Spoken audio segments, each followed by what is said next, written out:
Euzu billahi mineşşeytanirracim. Bismillahirrahmanirrahim. Sura Baqara. Medine'de nazil bo'lgan 286 oyat. Nayt şefqatlik, mehribon Allohning ismi bilan boshlayman. Alif Lam Mim. Bu kitobda, ya'ni Qur'onda hech shak yo'q. O taqvodorlarga yetakchidir. Ular g'aybga ishonadi, namozni ado qiladi. Ular biz bergan mol-mulkdan Alloh yo'liga sarf qiladi. Ular sana nazil qilingan kitobga, sendan ilgirki payg'ambarlarga nazil qilingan kitoblarga ishonadi va oxiratga cheksiz ishonadi. Ana shular Parvardigoringning to'g'ri yo'lda bo'lg'uvchilardir. Ana shular baxtga erishguvchilardir. Shubhisizki, kofirlarni ogohlantirmamsan, baribir ular iymon etmaydi. Allah ularning dillarini va quloqlarini pechatlab o'tgan. İmanning nuri kirmaydi. Ularning ko'zlari pardalangan, haqiqatni ko'rmaydi. Ular oxiratda qattiq azobga duchor bo'ladi.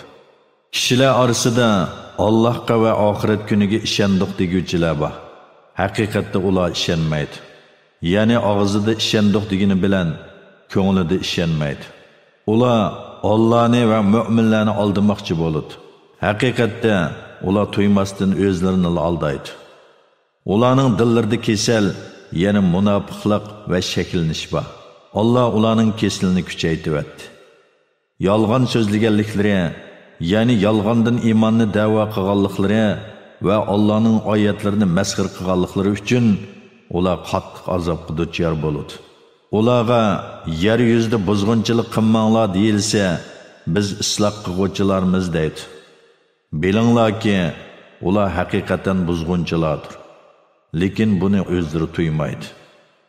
Ularga, ya'ni munofiqlarga, iymon etgan kishilardek chin ko'nglinglar bilan iymon etinglar deyilsa, biz iymon etgan ahmoqlarga o'xshash iymon etamdiq deydi.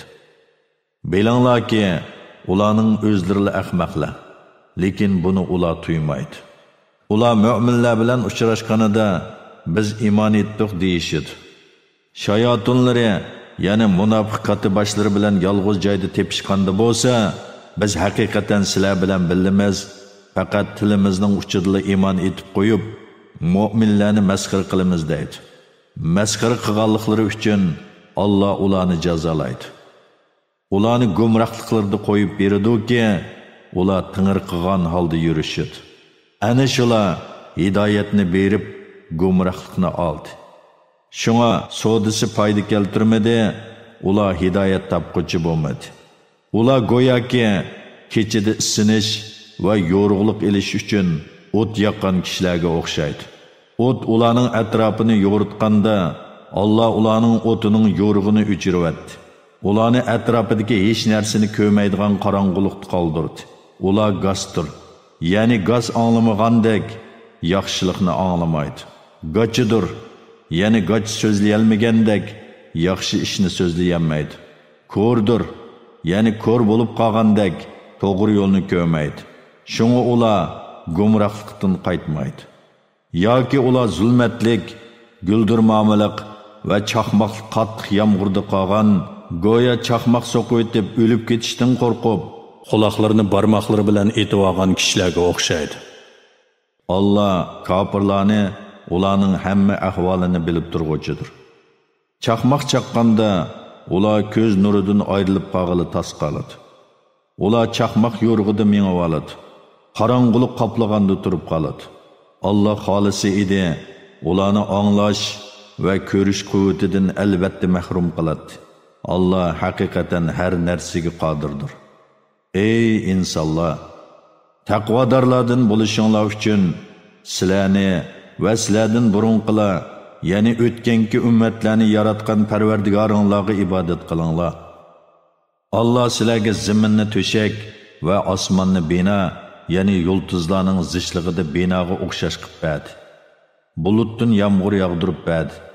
Sizlarga rizq bo'lish uchun yomg'ir orqali turli mevalarni o'stirib berdi. Shunga Allohga sherik keltirmanglar. Albuki sizlar Allohning sherigi yo'qligini bilib tursizlar. Bandimiz Muhammadga biz nozil qilgan Qur'ondan shaklansanglar, Qur'onga o'xshash bir so'rini maydonga chiqarib yiqinglar. Qur'onga qarish turishda Allohdan boshqa yordamchinglarning hammasini yordamga chaqiringlar. Qur'on insonning so'zi degan gapinglarda rostchil bo'lsanglar. Agar unda qilolmasanglar, hargizmi qilolmaysizlar. Kofirlar uchun tayyorlangan inson va toshlar yiqilg'i bo'ladigan do'zaxdan saqlaninglar. Ey Muhammad, iymon etgan va yaxshi amallarni qilganlarga ularning ostidan o'stanglar eqib turadigan jannatlarga kirdiganligi bilan xush xabar bergin. Ular jannatning bir mevasidan rizqlantirilgan chaqda, buning bilan burun dunyoda rizqlantirilgan edi deydi. Ularga ko'rinishi dunyoning mevalariga o'xshaydigan, ta'mi o'xshamaydigan mevalar beriladi. Jannatlarda ularga pak juftilar beriladi. Ular jannatlarda mangu qoladi. Allah haqiqatan pasha va uningdan kichik narsalarni misol qilib keltirishdan tortinib qolmaydi. Mu'minlar uni Parvardigori tarafidan nozil bo'lgan haqiqat deb biladi. Kofirlar bo'lsa, Allah bu narsalarni misol qilib keltirishdan nimani iroda qiladi deydi. Allah bu misol bilan nurg'un kishilarni uni inkor qilganlikdan ozdirdi va nurg'un kishilarni uni tasdiqlaganlikdan hidoyat qiladi. Shu orqali faqat fosiqlarni ozdirdi. Fosiqlar Allah va'da olgandan keyin bergan va'dasini buzadi. Allah ulashga buyurgan shay'ini uzib qo'yadi. Yana sili rahim qilmaydi, yer yuzida buzg'unchilik qiladi. Ana shular ziyon tortquchilardir. Allahni qandoqmi inkor qilsizlarki, jonsiz edinglar. Allah sizlarga jon berdi. Ya'ni otanglarning pushtida, onanglarning qornida obi ma'ni edinglar. Keyin ajlinglar to'shqanda Allah jininglarni oladi. Ondan keyin tirildirdi. Ondan keyin Allah'ның dargohiga hisob berish uchun qaytarilasizlar. Allah zimindagi hamma narsani sizlarning foydalanishinglar uchun yaratdi. Ondan osmonni yaratishga yuzilinib, uni qusursiz 7 osmon qilib tamomladi. Allah har narsani bilguchidir. O'z vaqtida Parvardigoring farishtalarga "Men yer yuzida xalifa, ya'ni o'rinbosar yarataman" dedi. Farishtalar yer yuzida buzg'unchilik qiladigan, qon to'kadigan shaxsni xalifa qilamsan, holbuki biz seni pok deb madihiylaymiz, muqaddas deb madihiylaymiz dedi. Allah, men haqiqatan sizlar bilmaydigan narsalarni bilaman dedi. Allah bütün shaylarning nomlarini odamga o'rgatdi. Ondan ularni farishtalarga ko'rsatib, xalifa bo'lishga odamga qaraganda biz haqliq deydigan qarashinglarda rostchil bo'lsanglar, bu shaylarning nomlarini menga aytib beringlar dedi. Farishtalar, seni bütün kamchiliklardan pok deb tanıymiz. Biz sen bildirgandan boshqani bilmaymiz. Haqiqatan sen hammani bilguchidirsan, hikmat bilan ish qilguchidirsan dedi. Allah, ey odam, ularga bu narsalarning nomlarini aytib bergin dedi. Odam ularga bu narsalarning nomlarini aytib bergan chaqda, Allah, men sizlarga osmonlardagi va zimindagi g'ayiblarni haqiqatan bilib turaman, oshkora va yo'shirin ishlaringlarni bilib turaman demaganmidim dedi. O'z vaqtida farishtalarga odamga sajda qilinglar dedik. Iblisdan boshqa hamma sajda qildi. Iblis sajda qilishdan bosh tortdi. Takabburlik qildi. U kofirlardan bo'lib ketdi. Biz odamga, ey odam, sen xotining Havvo bilan jannatda turinglar. Jannatdagi narsalardan xolig'ininglarcha kang tasha yeb ichinglar. Bu daraxtga yaqinlashmanglar, ya'ni mevasidan yemanglar.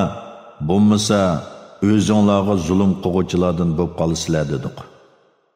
Shayton u ikkisini teyildirdi. Ya'ni ma'ni qilingan daraxtning mevasini yegizib xatolashtirdi. Turayotgan jannatdan chiqardi.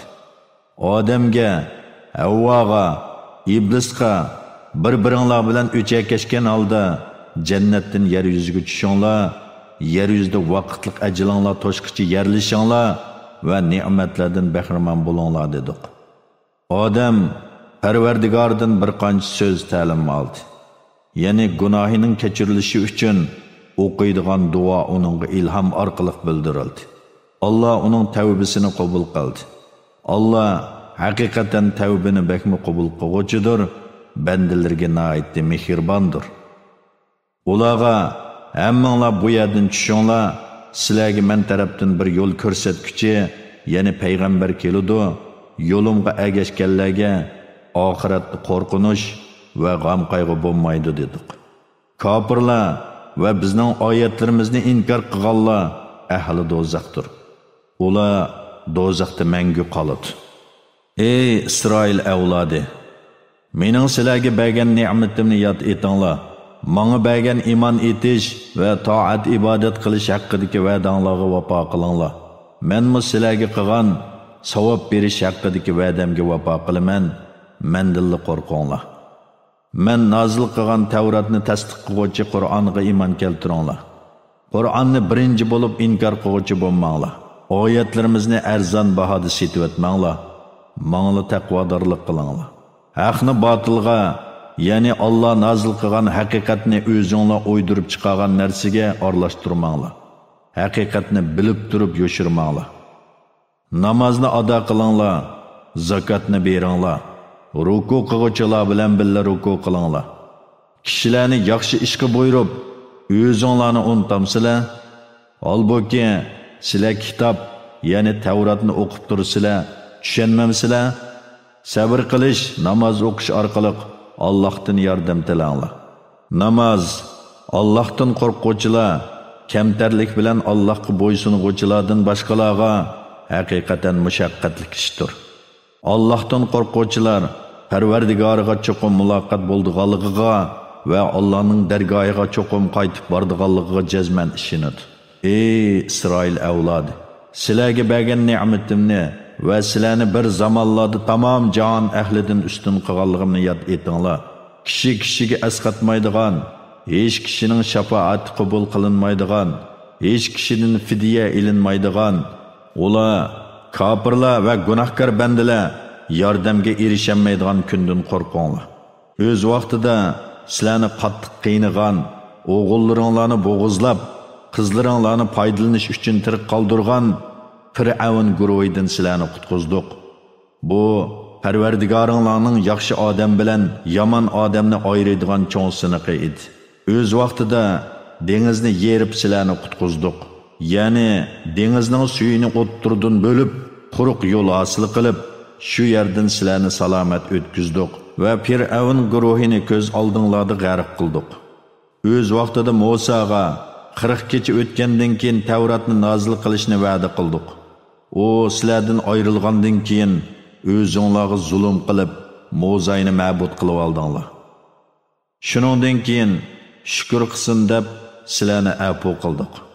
O'z vaqtida sizlarni hidoyat topsin deb Musaga haqni, kitobni va Furqonni berdik. O'z vaqtida Musa o'z qavmiga: "Ey qavmim, sizlar Musayni ma'bud qilib, haqiqatan o'zingizlarga zulm qildinglar. Yaratquchinglarga tavba qilinglar. Musayga cho'qinganlarni o'ldirsin" dedi. Bunda qilish yaratquchinglarning dargohida sizlar uchun yaxshidir. Allah tavbanglarni qabul qildi. Allah tavbani haqiqatan bakmi qabul qiluvchidir, nihoyat mehribondir. O'z vaqtida: "Ey Musa, Allohni ochiq ko'migicha sana hargiz ishonmaymiz" dedinglarda, sizlarga nozil bo'lgan azobni ko'rib turguninglarda sizlarni chaqmoq so'qdi. Ondan keyin sizlarni shukr qilsin deb o'lguninglardan keyin qayta tirildirdik. Sizlarga bulutni soyvan qilib berdik.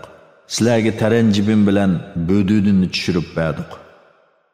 Ular ne'matlarimizga nonko'rlik qilish bilan bizga emas, faqat o'zlariga zulm qildi. O'z vaqtida Musa orqali ajdodlaringlarga bu shaharga, yana Baytul Muqaddasga kiringlar, u yerda xolig'ininglarcha kang tasha yeb ichinglar. Baytul Muqaddas darvozasidan shukr qilish yuzsidan sajda qilgan holda kiringlar va Parvardigorimiz gunohlarimizni kechirgin danglar. Gunohlaringlarni mag'firat qilamiz, yaxshilarga texmi ortiq savob beramiz dedik. Zulm qiluvchilar o'zlariga so'zlangan so'zni boshqa so'zga o'zgartirib. Zulm qiluvchilar yo'ldan chiqqanliklari ya'ni Allohga osiylik qilganliklari uchun ularga osmondan azob tushirdik. O'z vaqtida Musa o'z qavmi uchun suv talab qilgan edi. Biz uningga oson bilan toshni urg'in dedik. Toshdan 12 buloq etilib chiqdi. Hamma odam, ya'ni har bir qabila o'zining suv ichadigan o'rinni bildi. Ularga Alloh bergan rizqdan yanglar va ichinglar, yer yuzida buzg'unchilik qilmanglar dedik. O'z vaqtida Sina cho'lida taranjibin va bo'dini bilanla oziqlanayotganinglarda sizlar ey Musa, biz bir xil yemeklikka chidab turolmaymiz. Biz uchun Parvardigoringga duo qilgan, bizga zaminning ko'ktatlaridan tarxamak, samsaq, yesmuq va piyozlarni o'stirib bersin dedinglar. Musa, sizlar yaxshini nacharga tegishamsizlar? Ya'ni piyoz, samsaq, ko'ktatni taranjibin bilan bo'dinidan ortiq ko'ramsizlar? Bir shaharga kiringlar, shu yerda tiligininglar bor dedi. Ular xorliqda, muhtojlikda qoldi. Allohning g'azabiga tegishli bo'ldi. Bu ularning Allohning oyatlarini inkor qilganliklari, payg'ambarlarni nohaq o'ltirganliklari tufaylidan bo'ldi. Bu Allohga osiylik qilganliklari va haddidan oshganliklari tufaylidan bo'ldi. Shubhisizki, mu'minlar, yahudilar, nasorilar orasidan va farishtalarga, yulduzlarga cho'qing'uchilar orasidan Allohga, oxirat kuniga iymon keltirgan va yaxshi amallarni qilganlar Parvardigorning qishida o'z ajridan bahramand bo'ladi. Ularga oxiratda qo'rqinish yo'qdir. Ular g'am andish qilmaydi. O'z vaqtida biz sizlardan chin va'da olgan va turtig'ini ustinglarga tiklab qo'ygan, sizlarga dunyoda halok bo'lishdan, oxiratda azob qilishdan saqlanishinglar uchun biz bergan kitobni mahkam tutinglar, yana Tavrotga amal qilinglar, uningdagi ahkomlarni esinglarda saqlanglar degan edik. Shuningdan keyin bergan va'danglardan yuz o'rdinglar. Sizlarga Allohning fazli marhamati bo'lmasa edi, cho'qim ziyon tortquchilardan bo'ladinglar. Oranglardagi shanba kuni beliq tutmaslik to'g'risidagi shariat cheklamasidan chiqib ketguvchilarni qanday qilganligimizni albatta bilasizlar. Biz ularga xor maymun bo'lib ketinglar dedik. Uni, ya'ni ularga berilgan bu jazoni zamondoshlari va keyingilar uchun ibrat, taqvodorlar uchun vaz nasihat qildik. O'z vaqtida Musa o'z qavmiga Alloh haqiqatan sizlarni bir qilib bo'g'izlashga buyuriydi degan edi. Ular bizni masxir qilyapsan dedi. Musa johillardan, ya'ni masxir qiluvchilardan bo'lib qolishdan Allohga sig'inib panoh tilayman dedi. Ular biz uchun Parvardigoringga iltijo qilganki, bizga qandoq qali ekanligini bayon qilsin dedi. Musa, Alloh uni qirmo emas, yoshmo emas, o'ttir yosh bo'lsin deb aytdi. Sizlar buyurganni qilinglar dedi. Ular biz uchun Parvardigoringga iltijo qilganki, bizga uning rangini bayon qilsin dedi. Musa aytdiki, Alloh haqiqatan uning rangi qarg'uvchilarni zo'qlantiradigan sap-seriq bo'lsin dedi. Ular Parvardigoringga iltijo qilgan, uning qandoq ekanligini bizga bayon qilsin, ya'ni dehqonchilikqa ishlatilgan kalimo yoki samirtish uchun beqilgan kalimo, bu bizga mujmal bo'lib qoldi. Bu aniq bo'ladigan bo'lsa, Alloh xolisa uni biz cho'qim topamiz dedi. Musa, Alloh uning yer haydab, ekin sug'urib ko'ndirilgan bo'lmasligini, bejirim olisi yo'q, ya'ni rangida seriqlikdan boshqa rang yo'q bo'lishini aytdi dedi. Ular endi to'liq bayon qilding dedi. Ular kalini tepib kelib bo'g'izladi. Ular savol so'raverganlikdan buni o'rlayolmag'ili tas qoldi. O'z vaqtida sizlar bir kishini o'ltirgan va qotilning kimligi to'g'risida datalash qilishgan edinglar. Sizlar yo'shirmoqchi bo'lgan narsani, ya'ni qotilning ishini Alloh oshkorlig'ichidir. Sizlarga Musa orqali dedikki, kalining bir parchasi bilan o'likni uringlar, u tirilib qotilni tepib berdi. Alloh o'liklarni shundoq, ya'ni ko'z oldinglarda bu o'likni tirildirgandek tirildirdi. Sizlarni tushansin deb qudratining alomatlarini sizlarga ko'rsatdi. Ey Yahudilar jamasi, shuningdan keyin, ya'ni sholliq mo'jizalarni ko'rgandan keyin dillaringlar qetib ketdi. Tashdek yoki tashdinmi qattiq qetib ketdi. Taşlar arsida ichidan suv etilib chiqib, eriqlar hosil bo'ladiganlari bor, yerilib orasidan suv chiqadiganlarmi bor. Allohdan qo'rqib, tog' cho'qqilaridan do'milab tushadiganlarmi bor. Demak, tash yumshaydi, sizlarning dillaringlar bo'lsa yumshamaydi va ta'sirlanmaydi. Allah qilmishinglardan g'ofil emasdir. Ey mu'minlar jamoasi, da'vatinglar orqali Yahudilarning iymon etishini umid qilamsizlar? Holbuki, ulardan bir guruh odam Allohning kalomini anglab tushungandan keyin uni bilib turib qasdan o'zgartib etdi. Ular mu'minlar bilan uchrashganlarida iymon etdik deydi. Bir-biri bilan yolg'iz joyda tepishganlarida Parvardigoringlar qishida mu'minlar sizlarga qarshi pokit ko'rsatsin deb Alloh sizlarga bildirgan vahiyni, ya'ni Muhammad alayhissalomning Tavratdagi sifatlarini ularga so'zlab beramsizlar? Buni tushunmamsizlar deydi. Yahudilar o'zlarining yo'shirun va oshkora ishlarini Allohning bilib turadiganliklarini bilmaydi. Ularning savodsizlari kitobni, Tavratni bilmaydi. Axborlar o'ydirib chiqqan o'ydirmalarni biladi. Gumon bilan ish qiladi. Kitobni o'z qo'llari bilan yezib, uni oz pulga setish, dunyoning ozg'ini manfaati uchun bu Alloh tarafidan nozil bo'lgan deguvchilarga voy. Qo'li bilan yozganlari, ya'ni Tavratni o'zgartganliklari uchun ularga voy. Buning bilan erishgan harom narsalari uchun ularga voy. Ular bizni do'zax o'ti sanoqli kunli ko'ydirdi deydi. Ularga sizlarga Alloh shunda qilishga va'da berganmi? Va'da bergan bo'lsa, Alloh va'dasiga hargizmi xiloflik qilmaydi. Yoki o'zinglar bilmaydiganni Alloh nomidan da'vatamsizlar degan. Undaq emas. Sizlarni do'zax o'ti ko'ydiradi. Gunoh qilgan va gunohga cho'mib ketganlar ahli do'zaxdir. Ular do'zaxda mangu qoladi.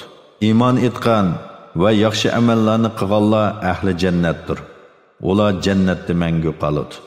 O'z vaqtida biz Isroil avlodidan Allohdan boshqaga ibodat qilmaslikqa, ota-onaga, xish aqrabolarga, yetimlarga, miskinlarga yaxshilik qilishga, kishilarga yaxshi so'z qilishga, namoz o'tashga, zakot berishga ahd oldik.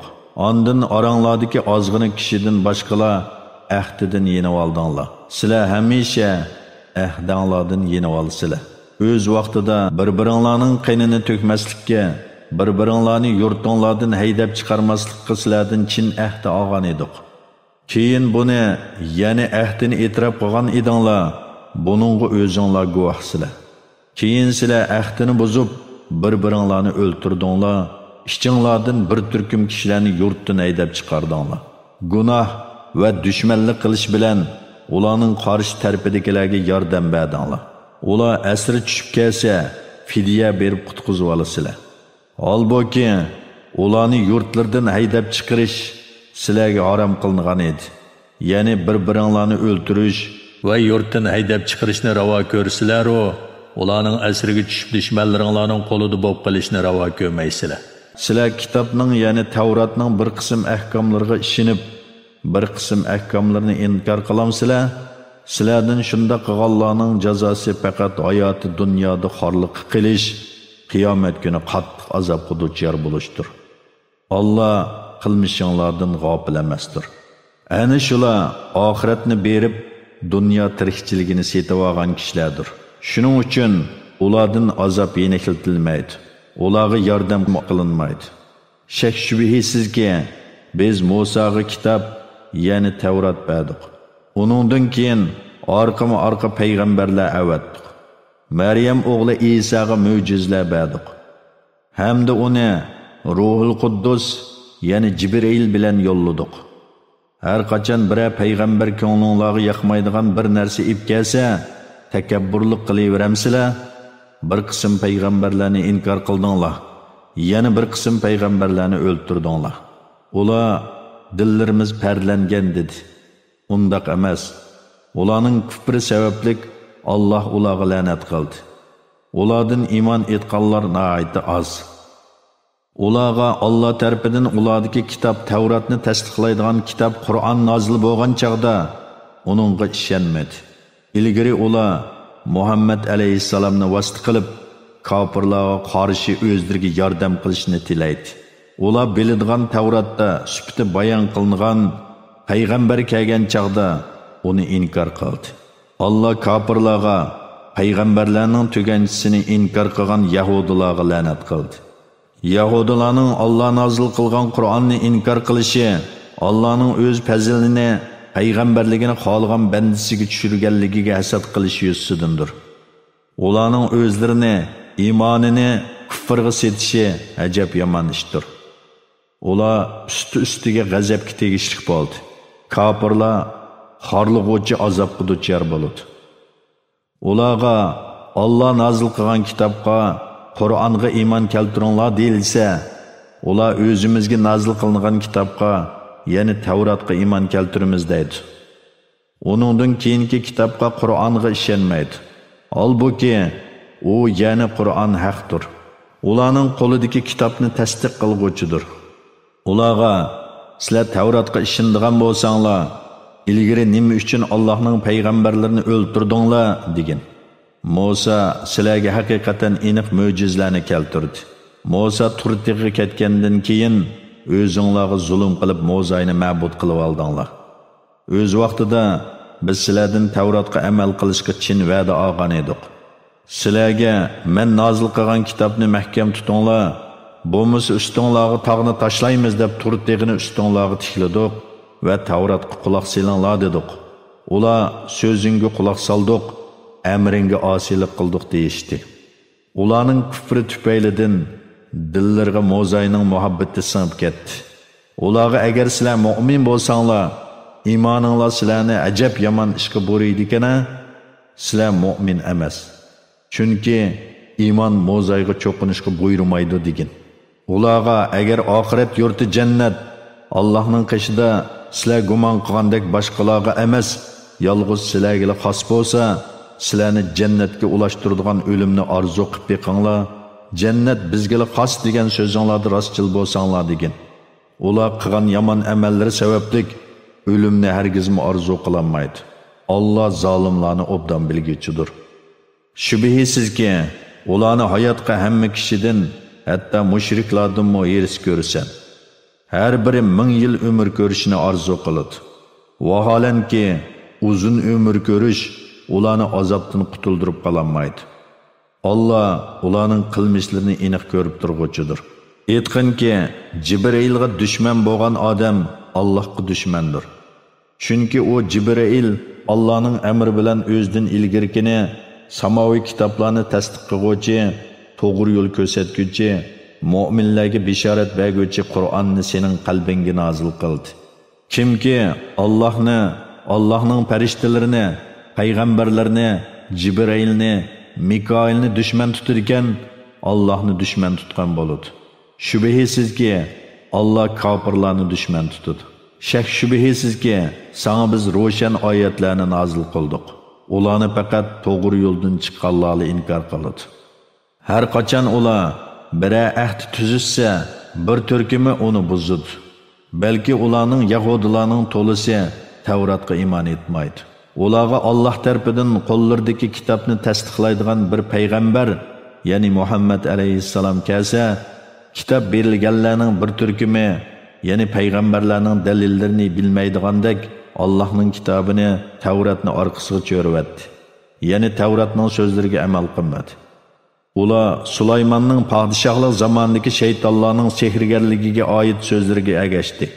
Sulaymon sehrgarligini va sehr o'rganish bilan kofir bo'lgani yo'q. Lekin shaytonlar kishilarga sehr o'rgatib kofir bo'ldi. Ular Babildagi Harut, Marut deyiladigan ikki farishtaga nozil qilingan sehrni o'rgatdi. Bu ikki farishta biz kishilarni sinaymiz, kofir bo'lmagan demagicha hech kishiga sehr o'rgatmaydi.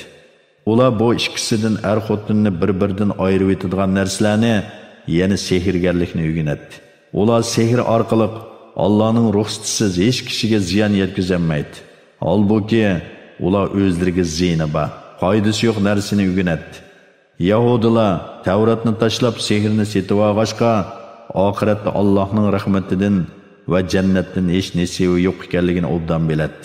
Ular jonlarining badaliga setib olgan narsasining ya'ni o'zlari uchun sehr o'rganishni tanlashining ajabmi yomon ish ekanligini kashki bilsa edi.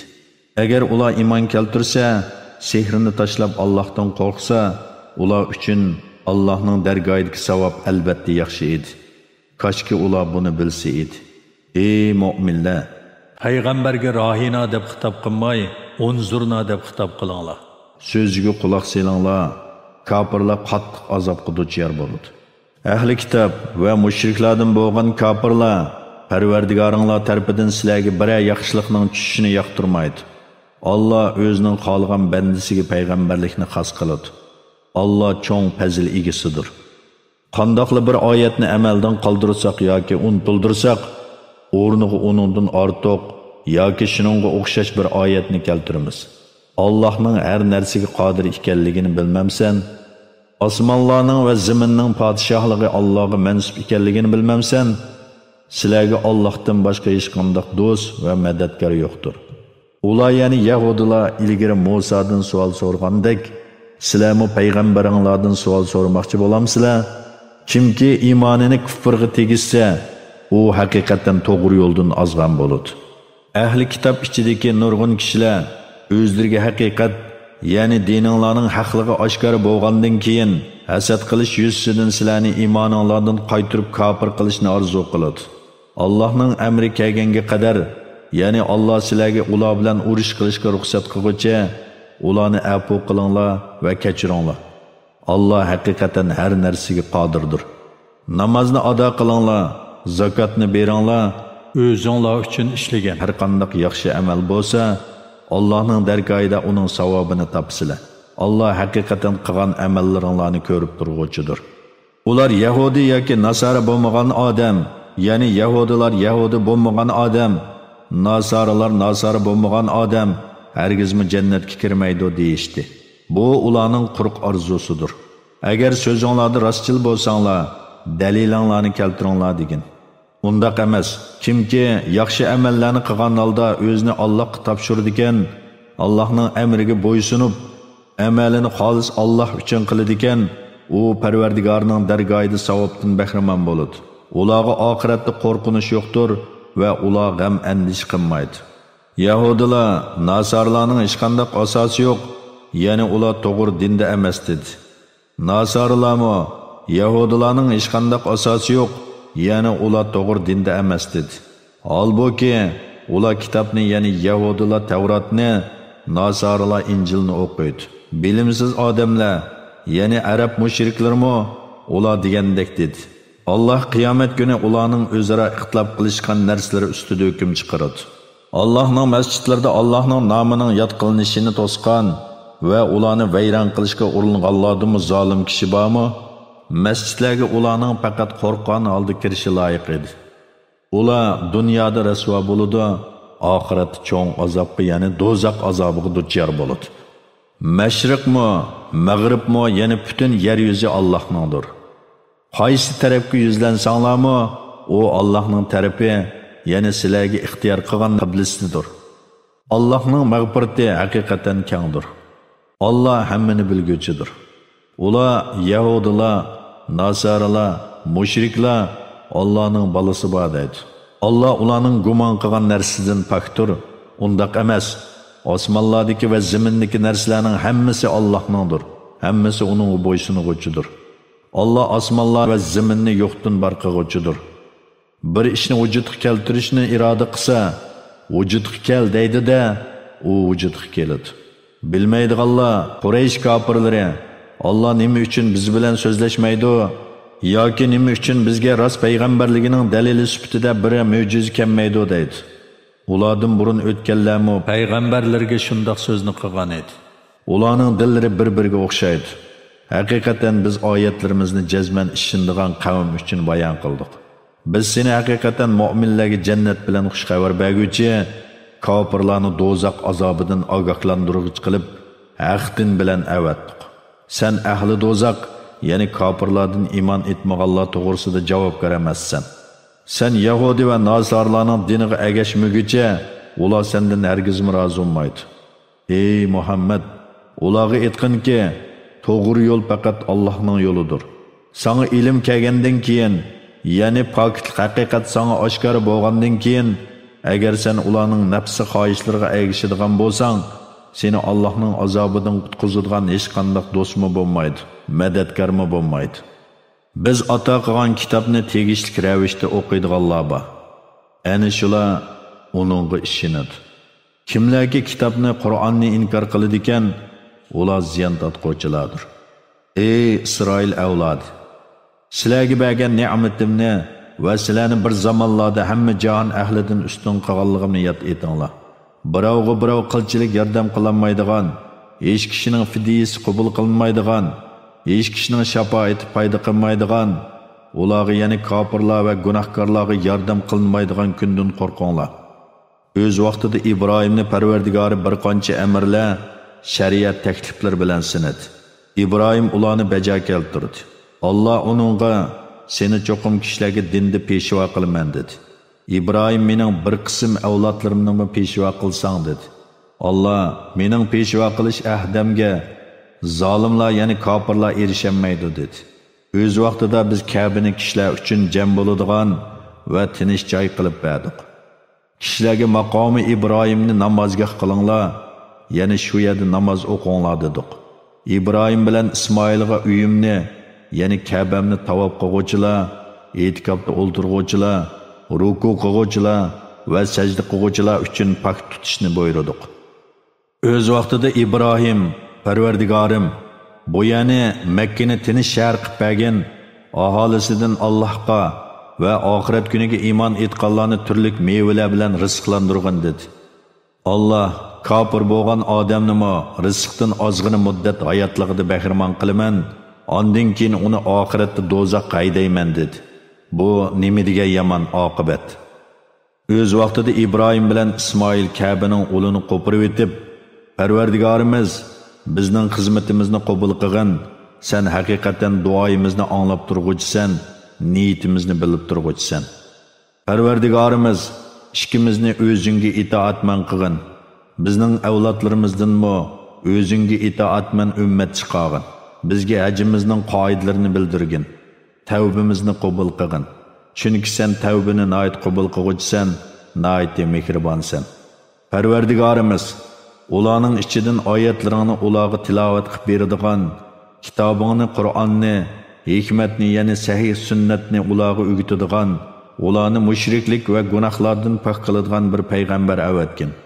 Haqiqatan sen g'olibsan, hikmat bilan ish qiluvchisan dedi. O'zini ahmoq qilganlardan boshqa kim Ibrohimning dinidan yuz o'riydi? Haqiqatan biz uni bu dunyoda payg'ambarlikka tanladik. Shak shubhisizki, oxiratda u yaxshilar qatorida bo'ladi. O'z vaqtida Parvardigori uningga, Parvardigoringning amriga itoat qilgin dedi. U olamlarning Parvardigoriga itoat qildim dedi. İbrahim ve Yaqub o'z o'g'illariga vasiyat qilib, ey o'g'illarim, Allah sizlarga mushu dinni, ya'ni islom dinini tanladi. Faqat musulmon petinglarcha o'linglar, ya'ni iymoninglarda mahkam turinglar yoki iymon bilan ketinglar dedi. Yaqub jon uzayotgan vaqtda sizlar yenida bormadinglar? U chaqda Yaqub o'g'illaridan, men o'lgandan keyin sizlar kimga ibodat qilasizlar deb so'radi. Ular sening ilohing va ota-bobolaring İbrahim, İsmoil, Ishoqlarning ilohi bo'lgan bir Allohga ibodat qilamiz. Biz uningga itoat qilguvchimiz dedi. Ular o'tgan bir ummatdir. Ularning amallari o'zlari uchundir. Sizlarning amallaringlarmi o'zinglar uchundir. Ularning qilmishiga sizlar javobgar emas. Ular Yahudi va Nasara bo'linglar, to'g'ri yo'l topsizlar deydi. Undaq emas. Biz İbrahimning islomga uyg'un diniga ergishimiz. U mushriklardan emas edi degan.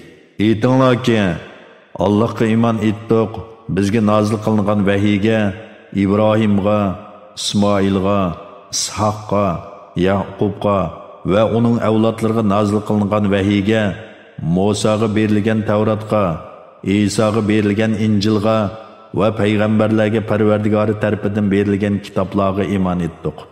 Ulardan hech birini ayirib etmaymiz. Yahudilar va Nasarlarga o'xshash, ularning ba'zisiga iymon etib, ba'zisini inkor qilmaymiz. Biz Allohga bo'ysunuvchilarmiz. Agar ular, ya'ni ahli kitob, sizlar iymon etgandek iymon etsa, albatta to'g'ri yo'l topgan bo'ladi. Agar ular iymondan yuz o'risa, sen bilasan, adovatda bo'lgan bo'ladi. Ularga qarshi Alloh sana kifoyadir. Alloh ularning so'zlarini anglab turg'uchidir, hiyla mekrlarini bilib turg'uchidir. Allohning dinida ching turinglar. Allohning dinidan yaxshi kimning dini bor?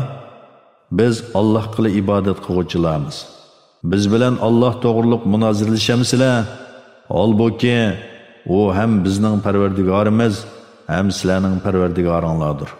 Bizning amallarimiz o'zimiz uchundir, sizlarning amallaringlarmi o'zinglar uchundir. Biz Allohga sodiqmiz degan. Yoki Ibrohim, Ismoil, Ishoq, Yaqub va uning avlodlari Yahudi edi yoki Nasara edi demsizlar? Aytqinki, ularning qaysi dinda ekanligini sizlar obdan bilamsizlar yoki Alloh obdan bilamdi? Qo'lida Alloh nozil qilgan dalil isbot turib, uni yo'shirgan odamdan zolim kim bor? Alloh sizlarning qilmishinglardan g'ofil emasdir. Ular o'tgan bir ummatdir. Ularning amallari o'zlari uchundir. Sizlarning amallaringlarmi o'zinglar uchundir. Ularning qilmishiga sizlar javobgar emas. Ba'zi ahmoq kishilar ularni, ya'ni payg'ambar alayhissalom bilan mu'minlarni qarab kelayotgan qiblasidan, ya'ni Baytul Muqaddasdan nima yuz o'rgizgando deydi. Ey Muhammad, aytqinki, mashriq va mag'rib hamma taraf Allohningdir. Alloh xohlagan kishini to'g'ri yo'lga boshlaydi. Shuningdek, ya'ni sizlarni islomga hidoyat qilgandek kishilarga, ya'ni o'tganki ummatlarga shohid bo'lishinglar uchun va payg'ambarning sizlarga shohid bo'lishi uchun biz sizlarni yaxshi ummat qildik. Sen yuz keltirib kelayotgan tarafni, ya'ni Baytul Muqaddasni qibla qilganligimiz payg'ambarga ergashganlarni osiylik qilganlardan, ya'ni murtad bo'lib ketganlardan ayirib olishimiz uchun edi. Alloh hidoyat qilganlardan boshqalarga bu, ya'ni qiblaning o'zgartirishi haqiqatan og'irdir. Alloh sizlarning iymoninglarni, ya'ni ilgirki Baytul Muqaddasga qarab o'qigan namozinglarni bekor qilib o'tmaydi. Alloh kishilarga haqiqatan mehribondir, nihoyat ko'yimchandir. Biz sening Ka'ba qiblang bo'lishini tilab, qayta osmonga qarag'anligingni ko'rib turibmiz. Seni cho'qim sen yoqtirdigan qiblaga yuzlandirmiz. Namozda yuzingni Masjid-i Haram tarafga qilgin. Ey mu'minlar, qayerda bo'linglar, namozda yuzinglarni Masjid-i Haram tarafga qilinglar. Haqiqatan kitob berilganlar, ya'ni Yahudilar va Nasaralar buning, ya'ni qiblaning Ka'baga o'zgartirishining Parvardigori tarafidan kelgan haqiqat ekanligini cho'qim biladi. Alloh ularning qilmishidan g'ofil emas. Kitob berilganlarga barcha dalilni keltirsangmi, ular sening qiblangga bo'ysunmaydi. Senmi ularning qiblasiga bo'ysunmaysan. Ular Yahudilar va Nasaralar ham o'zaro bir-birining qiblasiga bo'ysunmaydi. Sana ilm, vahiy kelgandan keyin mubodo ularning nafs xohishlariga bo'ysunsang, o chog'da sen cho'qim zulm qilganlardan bo'lasan. Biz kitob berganlar, ya'ni Yahudilar bilan Nasaralar uni payg'ambarni o'z o'g'illarini to'nigandek to'naydi. Ularning bir turkumi shubhisizki haqiqatni bilib turib yo'shiradi. Haqiqat Alloh tarafidan kelgandir. Shunga hargiz shak keltirguchilardan bo'lmagan. Har ummatning yuz keltiradigan tarafi qiblasi bor. Ey mu'minlar, yaxshi amallarni qilishga oldiranglar. Qayerda bo'linglar, qiyomat kuni Alloh hammanglarni hisob uchun yig'adi. Alloh haqiqatan har narsaga qodirdir. Qayerdan safarga chiqsang, namozingda yuzingni Masjid-i Haram, Ka'ba tarafga qilgin. Bu shaksiz Parvardigoring tarafidan kelgan haqiqatdir. Alloh sizlarning qilmishinglardan g'ofil emasdir. İnsanlar, Yahudilar va mushriklarga sizlarga qarshi dalil isbot bo'lmasligi uchun, ey Muhammad, safar qilishga qayerdan chiqqan? Namozingda yuzingni Masjid-i Haram tarafga qilgin. Ey mu'minlar, sizlar qayerda bo'linglar, namozinglarda yuzinglarni Masjid-i Haram tarafga qilinglar. Faqat ularning ichidagi zulm qiluvchilarlar qiblaning o'zgarganligini sizlarga qarshi dalil qilib oladi. Ulardan, ya'ni zolimlardan qo'rqmanglar. Mening amrimni tutish bilan mendan qo'rqinglar. Qiblani o'zgartirishga amr qilishim sizlarga bergan ne'matimni kamolatga yetkazishim va to'g'ri yo'lda bo'lishinglar uchundir. Shuningdek, sizlarga bergan ne'matimni kamolatga yetkazganimdek, o'z ichinglardan sizlarga bizning oyatlarimizni tilovat qilib beradigan, sizlarni mushriklik va gunohdan pok qiladigan, sizlarga kitobni, Qur'onni va hikmatni, ya'ni sahih sunnatni o'rgatadigan, sizlarga bilmaganinglarni bildiradigan bir payg'ambar avatdiq. Meni toat ibodat bilan yod etinglar. Meni yod etsanglar, men sizlarni savob berish bilan, mag'firat qilish bilan yod etaman. Menga shukr qilinglar, noshukrlik qilmanglar. Ey mu'minlar, sabr va namoz orqali yordam tilanglar. Allah haqiqatan sabr qiluvchilar bilan birlidir. Allohning yo'lida o'ltirilganlarni, ya'ni shahidlarni o'lik demanglar. Balki ular tirikdir, lekin sizlar buni sezmaysizlar. Biz sizlarni bir oz qo'rqinch, bir oz qahatchilik, mollaringlar, jonlaringlar, bolalaringlar va ziroatlaringlarga yetadigan ziyon bilan cho'qim sinaymiz. Beshiga kelgan musibat va ziyon zahmatlarga sabr qiluvchilarga jannat bilan xush xabar bergin.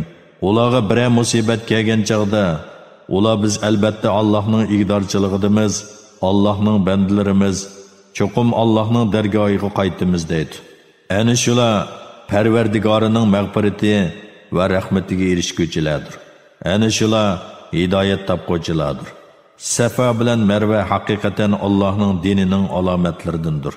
Haj qilgan yoki umr qilgan odam ularning orasida sa'iy qilsa, hech gunoh yo'q.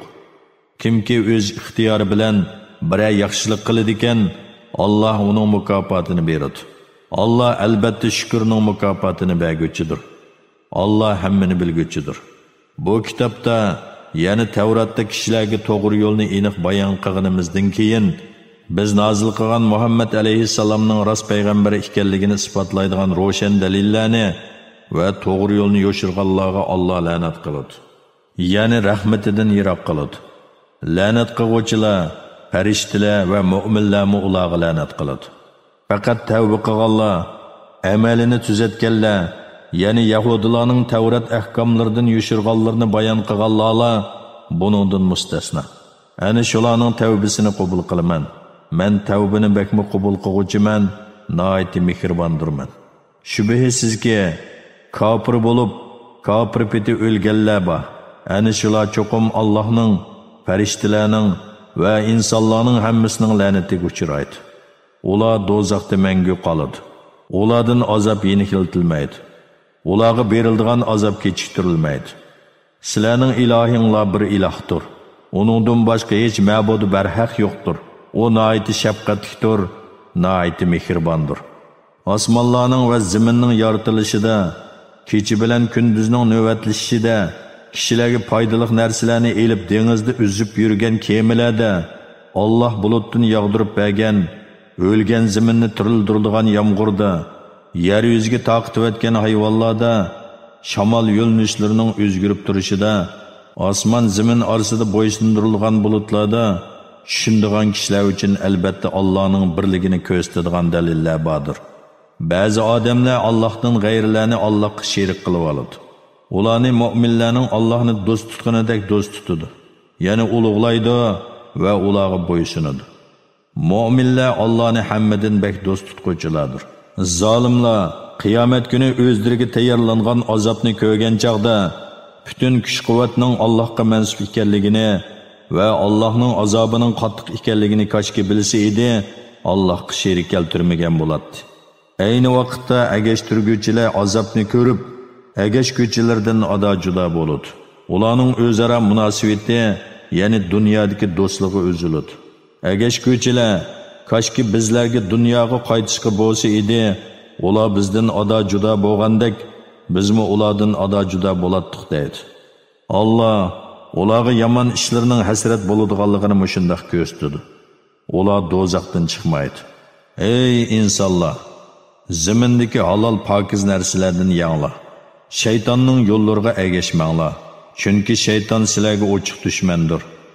Shayton sizlarni haqiqatan yomonliklarga, qabih gunohlarga va Alloh nomidan yolg'ondan Alloh sizlarga halol qilgan narsalarni harom deb va harom qilgan narsalarni halol deb sizlar bilmaydigan narsalarni aytishga buyuradi. Har qachon ularga, ya'ni mushriklarga Allah nozil qilgan narsalarga, ya'ni vahiyga ergishinglar deyilsa, ular yo'q. Ota-bobolarimizdan qolgan dinga ergishimiz deyishidi. Ota-bobolari hech narsani tushunmagan va to'g'ri yo'lda bo'lmagan tursa, yana ularga ergishamdi. Kafirlarning ahvoli xuddi ma'nosini tushunmay tovushini va nidonla anglaydigan chorpaylarni chaqirgan odamga o'xshaydi. Kafirlar haqni anglashdan g'astur, haqni so'zlashdan g'achidir, haqni ko'rishdan ko'rdir. Ular vaz nasihatni tushunmaydi. Ey mu'minlar, biz sizlarni rizqlantirgan halol narsalardan yanglar. Agar Allohga ibodat qiladigan bo'lsanglar, Allohga yana Allohning haddi hisobsiz ne'matlariga shukr qilinglar. Allah sizlarga o'zi o'lib qolgan hayvonni, qonni, cho'shqa go'shini, Allohdan g'ayrining, ya'ni butlarning nomi aytilib bo'g'izlangan hayvonni yeyishni harom qildi. Kimki o'z ixtiyoricha emas, ilojsizlikdan yuqorqi harom qilingan narsalardan hayotini saqlab qolgudek yesa, uningga hech gunoh bo'lmaydi. Haqiqatan Allah nihoyat mag'firat qiluvchidir, nihoyat mehribondir. Allah kitobda nozil qilgan narsalarni yoshirdigan va uni ozgina pulga sotadiganlarning qorniga yegini faqat o'tdir. Chunki ularning yegan shu harom meli ularni do'zaxga olib boradi. Qiyomat kuni Allah ularni xushal qiladigan so'z qilmaydi. Ularni gunohlaridan poklamaydi. Ular qattiq azobga duchor bo'ladi. Ana shular hidoyatni gumrohlikqa, mag'firatni azobga, ya'ni jannatni do'zaxga tegishdi. Ular do'zax azobiga nima degan chidamliq? Bu qattiq azob shuning uchunki Allah kitobni haqiqat bilan nozil qildi. Kitob to'g'risida ixtilof qiluvchilar cho'nqur nizodidir. Sizlarning kun chiqqan va kun patgan tarafga yuz keltirishinglarning o'zida yaxshi amalga yetmaydi. Balki Allohga, oxirat kuniga, farishtalarga, kitobga, ya'ni Allah nozil qilgan kitoblarga, payg'ambarlarga iymon keltirish, Allohni so'yish yuzidan xish aqrabolarga, yetimlarga, miskinlarga, ibn sabillarga, ya'ni pul milidan aloqasi uzilib qolgan musofirlarga, soillarga va qullarning ozodligiga erishishga pul mol yordam berish, namoz o'qish, zakot berish, ahdiga vafo qilish, yo'qsizlikqa, kasallikka va Allohning yo'lida qilingan urushga bardoshlik berish yaxshi amalga kiradi. Ana shular, ya'ni yuqorqi sifatlarga ega kishilar iymonida rostchil odamlardir. Ana shular taqvodor odamlardir. Ey mu'minlar, o'ldirilganlar uchun qisos ilish sizlarga farz qilindi. Hur odam uchun hur odamdan, qul uchun quldan, ayol uchun ayoldan qisos elinadi. Qotil uchun diniy qarindish tarafidan bir narsa kechirim qilinsa, o'ldirilguvchining egasi qotildan diyat elishga rozi bo'lib, qisos elishdan voz kechsa, u jinoyatchidan diyatni chiroyliqcha talab qilishi lozim. Qotilmu diyatni yaxshilikcha kechiktirmasdan, kemaytvatmasdan to'liq berishi lozim. Bu hukm Parvardigoringlar tarafidan sizlarga berilgan yeniqiltishdir va rahmatdir. Shuningdan keyin, ya'ni diyatni qabul qilgandan keyin chekidan eshib ketgan, ya'ni qotilni o'ltirgan odam qattiq azobga duchor bo'ladi. Ey aql egilri, sizlarga qisosda hayotlik bor. Ya'ni kishi birovni o'ltirgan taqdirda o'ziningmi o'ltirilganligini bilsa, u odam o'ltirishdan yanadi. Shuning bilan uning o'zimi, u o'ltirmoqchi bo'lgan odammi o'lishdan saqlanib qoladi. Nohaq qon to'kishdan saqlanishinglar uchun qisos yo'lga qo'yildi. Agar sizlardan biraylan o'lish oldida ko'p mol qoldirsa, uning ota-onasiga va xish aqrabolariga odillik bilan vasiyat qilishi taqvodorlarning o'tashga tegishli burch sifatida farz qilindi. Vasiyatni anglagandan keyin kimki uni o'zgartib etadigan, uning gunohi o'zgartganlarga yuklanadi. Allah haqiqatan hammani anglab turg'uchidir, hammani bilib turg'uchidir.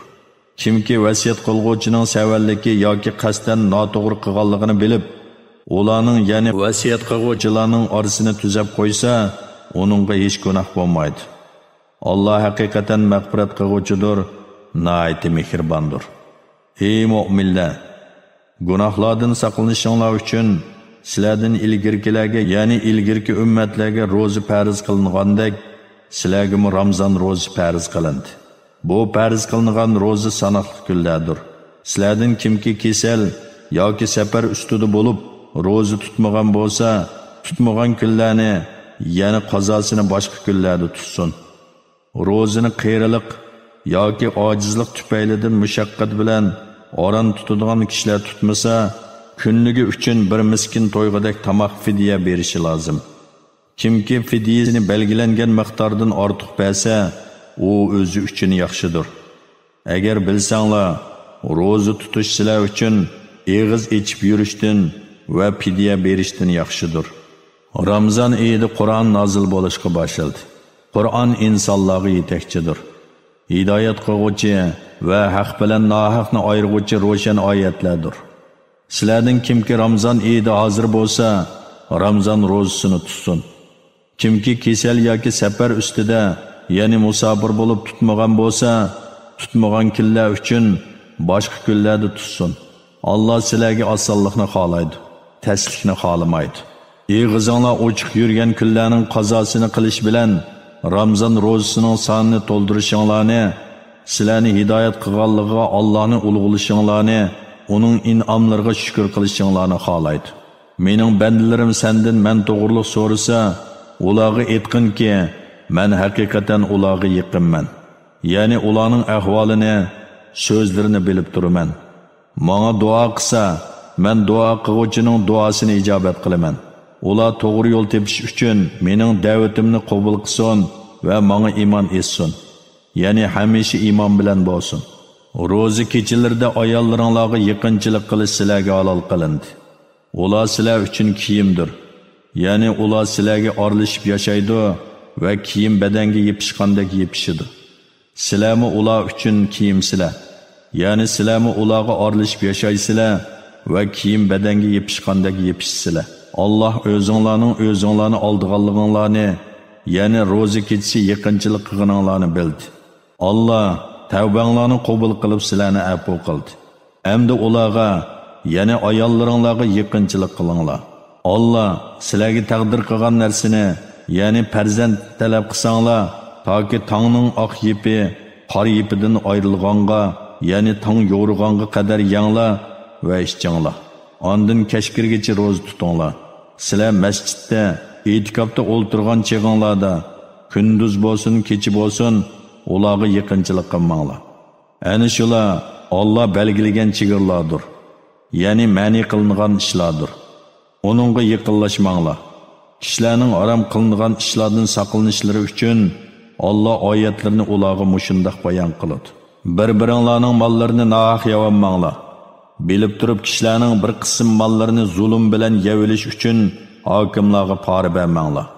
Ey Muhammad, sendan yangi chiqqan oy, ya'ni oyning kichik chiqib cho'ngiydiganligi, ondan kichiklaydiganligi to'g'riliq so'rashidi. Ularga aytqinki, o kishilarning tirikchilik, savdo setiq, muomala, ro'za tutish, eg'iz ichish qatorliq ishlarning va hajning vaqtlarini hisoblashi uchundir. Jaholiyat davrida qilganinglardek ihromdagi chig'inglarda o'ylarning orqasidan to'shik echib kirish yaxshilikqa yetmaydi. Allohning amriga muxolif ish qilishdan qo'rqqan odam yaxshi amal egasidir. Ikromdagi chig'inglarda odatdagidek o'ylarning darvozalaridan kiringlar. Baxtga erishishinglar uchun Allohga taqvodorlik qilinglar. Sizlarga urush ochgan odamlarga qarshi Alloh yo'lida jihad qilinglar. Tajovuz qilmanglar. Tajovuz qiluvchilarni Alloh haqiqatan do'st tutmaydi. Ularni, ya'ni tajovuzchilarni uchratgan yerda o'ltiringlar. Sizlarni yurtinglardan chiqarib etgan joydan sizlarmi ularni chiqarib etinglar. Ziyonkashlik qilish urushdan yomondir. Toki ular o'zlari urush ochmag'icha Masjid-i Haram atrofida ular bilan urush qilmanglar. Agar ular Masjid-i Haram atrofida sizlarga urush ochsa, ularni o'ltiraveringlar. Kofirlarning jazosi shundoq bo'ladi. Agar ular urushni to'xtatsa, sizlarmi urushdan qo'l yig'inglar. Allah tavba qiluvchilarga haqiqatan mag'firat qiluvchidir, nihoyat mehribondir. Toki ziyonkashlik tugagan va Allohning dini yo'lga qo'yilganga qadar ular bilan urushinglar. Agar ular urushni to'xtatsa, zulm qiluvchilardan boshqalarga dushmanlik qilishga bo'lmaydi. Urush harom qilingan oy, urush harom qilingan oyga tengdir. Ya'ni urush harom qilingan oylarda dushmaninglar sizlarga chiqilsa, shu oylarda sizlarmi ularga chiqilsanglar bo'ladi. Hurmati saqlanishga tegishli narsalar teng barobardir. Ya'ni hurmati saqlanishga tegishli narsalarni boshqalar dafsanda qilsa, intiqom olish yuzasidan sizlarmi ularni dafsanda qilsanglar hech yomoni yo'q. Birov sizlarga qanchalik chiqilgan bo'lsa, sizlarmi ularga shunchalik chiqilinglar. Allohga taqvodorlik qilinglar. Bilinglarki, Alloh taqvodorlar bilan bildidir. Allohning yo'lida pul mol sarf qilinglar. O'zinglarni halokatga tashlamanglar. Ihson qilinglar. Ihson qiluvchilarni Alloh haqiqatan do'st tutadi. Haj bilan umrni Alloh uchun to'liq o'rinlanglar. Agar dushman yoki kasallik sababidan hajni yoki umrni ado qilishda to'sqinlikqa uchirsanglar, o holda nima o'ng'ay bo'lsa, ya'ni to'ga, kala, qo'ydan nimani topalasanglar, shuni qurbonlik qilinglar. Qurbonlik qilinadigan mol joyiga, belgilangan joyga yetmaguncha chechinglarni tushirmanglar. Sizlardan kimki kasal, ya'ni chechini tushirsa ziyon qiladigan kasal yoki beshida illat, ya'ni bosh og'riqi, pitga o'xshashlar bo'lib, chechini tushirmasa, fidya qilish yuzasidan 3 kun ro'za tutsin. Yoki 6 miskinga 3 soat sadaqa bersin. Yoki bir mol qurbonlik qilsin. Aminlikda bo'lgan chig'inglarda, oranglardan umr qilgandan keyin haj qilishdan bahramon bo'lgan odam, ya'ni hajdan burun umr qilib tamomlagan odam nima o'ng'ay bo'lsa, shuni qurbonlik qilsin. Puli yo'qlikdan yoki qurbonlik mol yo'qligidan qurbonlik mol topolmagan odam haj jarayonida 3 kun ro'za tutsin. Hajdan qaytgandan keyin 7 kun ro'za tutsin. Uning hammasi 10 kun bo'ladi.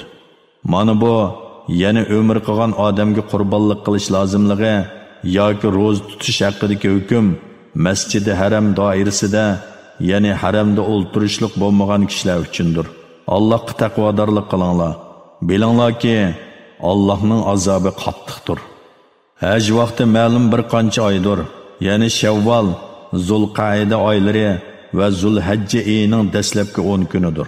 Bu oylarda haj qilishni niyat qilgan ikrom bog'lagan odamning jinsiy aloqaga munosabatli so'z qilishi, gunoh qilishi va janjal qilishi ma'ni qilinadi.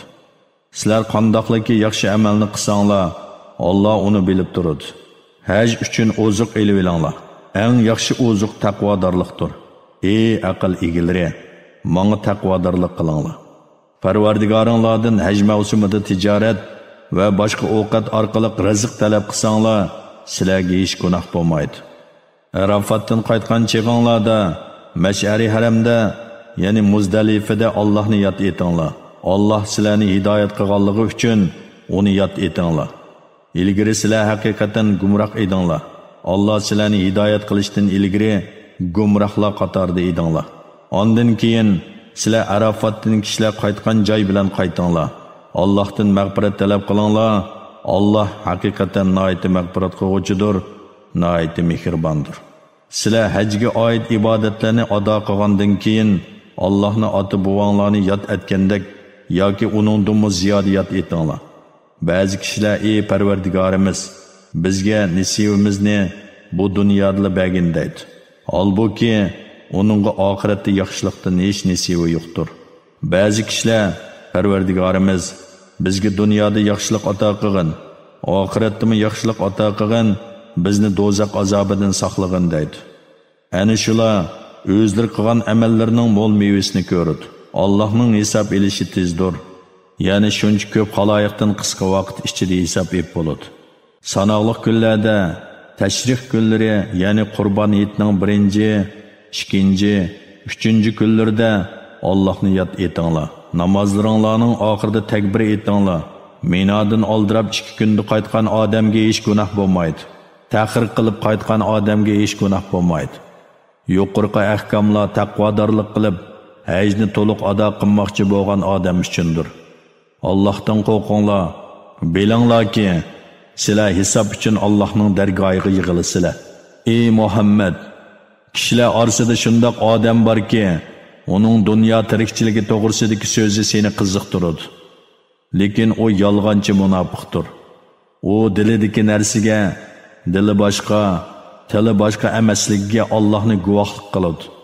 Halbuki o sana va sana ergashguvchilarga ashaddiy dushmandir. Ko'rinishda o shirin so'zi orqali dindor qiyofatga kirib oladi. O huzuringdan qaytgandan keyin zaminda buzg'unchilik qilish uchun va ziroatlarni, hayvonlarni halok qilish uchun tirishadi. Uning buzg'unchiligi amalda insonlarni halok qilish uchundir. Chunki ziroatlarsiz va hayvonlarsiz insonlarning yashay olishi mumkin emas. Allah buzuqchilikni yoqtirmaydi. Onunğa vaz nasihat qilinib yomon so'z harakatlardan qaytib Allohdan qo'rqin deyilsa, g'ururi onunğa gunoh yuklaydi. Ya'ni haqdan takabburlik bilan bosh tortib, fitna fasodga teqimi azvalaydi. Onunğa jahannam yetarlikdir. Jahannam noit yomon joydir. Ba'zi kishilar borki, ular Allohning roziligi uchun jinini pido qiladi. Qilgan amali bilan faqat Allohning roziligini tilaydi. Allah bandalariga to'liq marhamatlidir. Ey mu'minlar, islom diniga butunlay kiringlar. Ya'ni islom dinining butun ahkomlariga bo'ysuninglar. Ba'zi ahkomlarga amal qilib, ba'zi ahkomlarini tark etmanglar. Shaytonning yo'llariga va ig'vosiga ergashmanglar. Shayton sizlarga haqiqatan oshkora dushmandir. Sizlarga islom dinining haqligini ko'rsatadigan ro'shan dalillar kelgandan keyin to'g'ri yo'ldan teyib ketsanglar, bilinglarki, sizlar jazolanasizlar. Chunki Alloh g'olibdir, ya'ni sizlardan intiqom olishdan ojiz emasdir. Hikmat bilan ish qiluvchidir. Ular yana islomga kirishni tark etganlar Allohning bulut parchalari ichida kelishini, farishtalarning kelishini va ishning bitishini kutamdi. Vaholanki ishlar Allohga qaytariladi. Ey Muhammad, İsroil avlodidan so'rg'inki, biz ularga naqadar ko'p ro'shan dalillarni ato qildik. Kimki Allohning ne'matiga erishgandan keyin uni kufrlik qilib o'zgartib etsa, Alloh uningga azob qiladi. Allohning azobi haqiqatan qattiqdir. Kofirlarga dunyo tirikchiligi chiroyli ko'rsatildi. Ya'ni ular dunyoning shahvatlariga, ne'matlarga maftun bo'ladi va mu'minlarni masxir qiladi. Holbuki qiyomat kuni taqvodorlar ulardan daraja jihatda ustun turadi. Allah xohlagan kishiga hisobsiz rizq beradi. İnsanlar dastlabda bir ummat, ya'ni haq dinda edi. Keyin ularning ba'zisi iymon etib, ba'zisi iymon etmay ixtilof qilishdi. Allah mu'minlarga jannat bilan xush xabar berguvchi, kuffarlarni do'zaxdan ogohlantiruvchi payg'ambarlarni avatdi. Allah kishilarning ixtilof qilishgan narsalar ustida hukm chiqarish uchun ularga kitobni haqiqat bilan nozil qildi. Faqat kitob berilgan kishilar o'zlariga ro'shan dalillar kelgandan keyin o'zaro hasad qilishib, ya'ni kofirlar mu'minlarga hasad qilib, kitob to'g'risida ixtilof qilishdi. Allah o'z irodasi bo'yicha mu'minlarni ular ya'ni gumrohlar ixtilof qilishgan haqiqatga hidoyat qildi. Allah xohlagan kishini to'g'ri yo'lga boshlaydi. Sizlar teqi ilgirkilar uchirgan kulfatlarga uchirmay turib, jannatga kirishni o'ylamsizlar? Sizlardan ilgiri o'tgan mu'minlar ig'irchiliklarga, kulfatlarga uchirgan va cho'chitib etilgan edi. Hatto payg'ambar va mu'minlar Allohning bizga va'da qilgan yordami qachon keladi degan edi. Bilinglarki, Allohning yordami haqiqatan yaqindir. Ey mu'minlar, sendan mollardan qandoq narsani sarf qilsa bo'ladiganligini so'raydi. Aytqinki, mol-mulkinglardan nimani sarf qilsanglar, uni ota-onanglarga, xish aqrabolaringlarga, miskinlarga va ibn sabillarga sarf qilsanglar bo'ladi. Yaxshilikdan nimani qilsanglar, Alloh uni bilib turadi. Sizlarga jihad farz qilindi. Holbuki sizlar uni yoqtirmaysizlar. Sizlar biror narsani yoqtirmasliginglar mumkin. Ammo u sizlar uchun foydalidir. Sizlar biror narsani yoqtirishinglar mumkin. Ammo u sizlar uchun ziyonlidir. Sizlarga nimaning foydali ekanligini Alloh biladi. Sizlar bilmaysizlar. Shuning uchun Alloh buyurganga oldiranglar. Ey Muhammad, ular sendan harom qilingan oyda urush qilishga bo'lamdi deb so'raydi. Aytqinki, bu oyda urush qilish cho'ng gunohdir. Allohning yo'lidan to'sish, Allohga kufrlik qilish, Masjid-i Haramda ibodat qilishdan to'sish va Masjid-i Haramdan aholini haydab chiqarish Allohning dargohida texmi cho'ng gunohdir. Fitna, ya'ni mu'minlarga ziyonkashlik qilish odam o'ltirishdan qattiq gunohdir. Ular yana kuffarlar qo'lidan kelsalar, sizlarni dininglardan qaytarib o'tishga qadar sizlar bilan davomli urushadi. Sizlardan kimki o'z dinidan qaytib kofir etib o'lsa, onun amallari dunyo va oxiratda bekor bo'lib ketadi. Bundaq odamlar ahli do'zaxdir. Ular do'zaxda mangu qolg'uvchilardir. Shubhisizki, iymon etganlar, hijrat qilganlar va Allohning yo'lida jihad qilganlar ana shundaq kishilar Allohning rahmatini umid qiladi. Alloh nihoyat mag'firat qiluvchidir, nihoyat mehribondir. Ey Muhammad, sendan haroq va qimor to'g'risida so'rashadi. Sen ularga buning har ikkisida cho'ng gunoh va kishilarga ozgina moddiy foydami bor, lekin ulardagi gunoh foydaga qaraganda texmi cho'ng degin. Ular sendan nemini sadiqa qilish to'g'riliq so'raydi. Ehtiyojdan ortiqni sadiqa qilinglar degin. Dunyo va oxiratning ishlarini tafakkur qilishinglar uchun Alloh o'z oyatlarini sizlarga shundoq bayon qiladi. Ey Muhammad, ular sendan yetimlar to'g'riliq so'rashidi. Aytqinki, tarbiyalash, mollarni ko'paytirish, ularni tuzash yaxshidir. Ular bilan ularga foydali bo'lgan ravishda aralashib yashasanglar bo'ladi. Chunki ular sizlarning diniy qarindoshlaringlardir. Alloh yetimlarning ishlarini buzg'uvchi va tuzuguvchini bilib turadi. Agar Alloh xolisa, sizlarni qiyin ishga taklif qilish bilan cho'qim jafoga soladi. Alloh haqiqatan g'olibdir, hikmat bilan ish qiluvchidir. Ey musulmonlar, mushrik ayollar iymon etmoqcha ularni nikohinglarga olmanglar. Hur mushrik ayol o'sin jamoli va meli bilan sizlarni maftun qilgan taqdirdimi, mu'min dedek albatta uningdan ortiqdir. Mushrik erlar iymon etmoqcha mu'min ayollarni ularga yotliq qilmanglar. Hur mushrik sizlarni maftun qilgan taqdirdimi, mu'min qul albatta uningdan ortiqdir. Ana shular, ya'ni mushrik va ayollar sizlarni do'zaxga chaqirdi. Alloh o'z irodasi bo'yicha sizlarni jannatga, mag'firatga chaqirdi.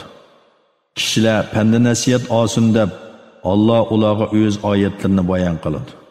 Ey Muhammad, ular sendan hayz to'g'riliq, hayzdor ayol bilan jinsiy aloqa qilishning durustligi yoki durust emasligi to'g'risida so'raydi. Aytqinki, hayz ziyonliqdir. Ya'ni hayz mezgilda jinsiy aloqa qilish xotin har ikkisiga ziyonliqdir. Shunga hayz mezgilida ayollaringlardan neri turinglar. Ya'ni hayzdan pok bo'g'icha ularga yaqinchilik qilmanglar. Pok bo'lganda ularga Alloh buyurgan joydan yaqinchilik qilinglar. Alloh haqiqatan tavba qiluvchilarni do'st tutadi. Haromdan va nijosatdan pok bo'luvchilarni haqiqatan do'st tutadi. Ayollaringlar sizlar uchun xuddi ekinzorliqdir. Ya'ni nasl teriydigan joydir. Ekinzorliqlarga xohlagan ravishda kelinglar. O'zinglar uchun oldin ola yaxshi amal tayyorlanglar. Gunohdan cheklanish bilan Allohdan qo'rqinglar. Bilinglarki, sizlar Allohga muloqot bo'lasizlar. Mu'minlarga jannat bilan xush xabar bergin. Yaxshilik qilmaslikqa, taqvodor bo'lmaslikqa va kishilarni aplashtirmaslikka qasam qilish shakli bilan ularni qilishga Allohni to'salg'u qilmanglar. Ya'ni Alloh bilan qasam qilishni, yaxshi ishlarni qilmaslikning sababi qilmanglar. Alloh so'zlaringlarni anglab turg'uchidir. Ahvolinglarni bilib turg'uchidir. Maqsadsiz ishgan qasaminglar uchun Alloh sizlarni jazoga tortmaydi. Qasdan ishgan qasaminglar uchun Alloh sizlarni jazoga tortadi. Alloh mag'firat qiluvchidir, halimdir. Ya'ni bandalarni jazolashga oldirib ketmaydi. Ayollarga yaqinchilik qilmaslikka qasam ichgan kishilar 4 oy kutadi. Agar ular bu muddat ichida ayollarga yaqinchilik qilishga qaytsa, ayollarga yomonlik qilgan gunohini Alloh haqiqatan mag'firat qiluvchidir. Alloh nihoyat mehribondir. Agar ular taloq qilish niyatida kelsa, Alloh haqiqatan ularning so'zlarini anglab turg'uchidir, niyatlarini bilib turg'uchidir. Taloq qilingan ayollar 3 hayz o'tkicha iddat tutadi. Agar ular Allohga oxirat kuniga ishonadigan bachchidonlardagi Alloh yaratgan narsani, ya'ni bolani yoki hayzini yoshirishi durust emas. Ularning erlari agar aplashib qilishni xohlasa, shu muddat ichida ularni qaytirib kelishga boshqalarga qaraganda eng haqlidir. Ayollar ustida erlarning haqlari bo'lganidek, erlar ustida ayollarning haqlari bor. Ya'ni ayollar muvofiq darajada huquqdan bahramand bo'lishi kerak. Muvofiq darajada majburiyatni o'tish kerak. Ayollarga mehr berish va ularning turmushini qamdash majburiyatlari erlarga yuklanganlikdan erlar ayollardan bir daraja ortiqlikka ega. Allah g'olibdir, hikmat bilan ish qiluvchidir. Qayta yarashishga bo'ladigan taloq 2 qitimdir. Uningdan keyin xotinini chiroyliqcha tutish yoki yaxshilik bilan zulm qilmay, yomon gapini qilmay, kishilarni uningdan yiroqlashtirmay qo'yib etish lozim. Allohning belgilamalariga rioya qilmaslik xavfi, ya'ni yaxshi o'tanmaslik, Allah belgilagan er-xotinlik huquqlariga rioya qilmaslik xavfi bo'lmasa, o'zinglarning ayollaringlarga mehr uchun bergan mol-mulkdan hech qanday narsani qaytarib olish tursunmaydi.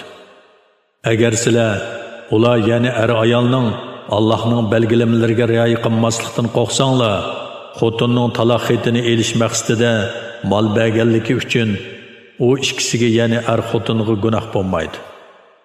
Ana shular Allohning belgilamalaridir. Uningga xiloflik qilmanglar.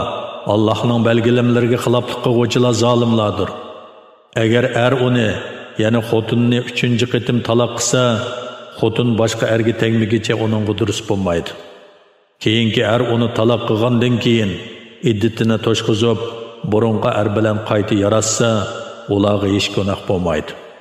Agar ular Allohning belgilamalariga rioya qilmaydiganligini, ya'ni qayta yarashgandan keyin yaxshi o'tmaydiganligini tasavvur qilsa, bu Allohning belgilamalaridirki, Alloh uni biladigan, ya'ni ishning oqibatiga fahmi yetadigan qavm uchun bayon qiladi.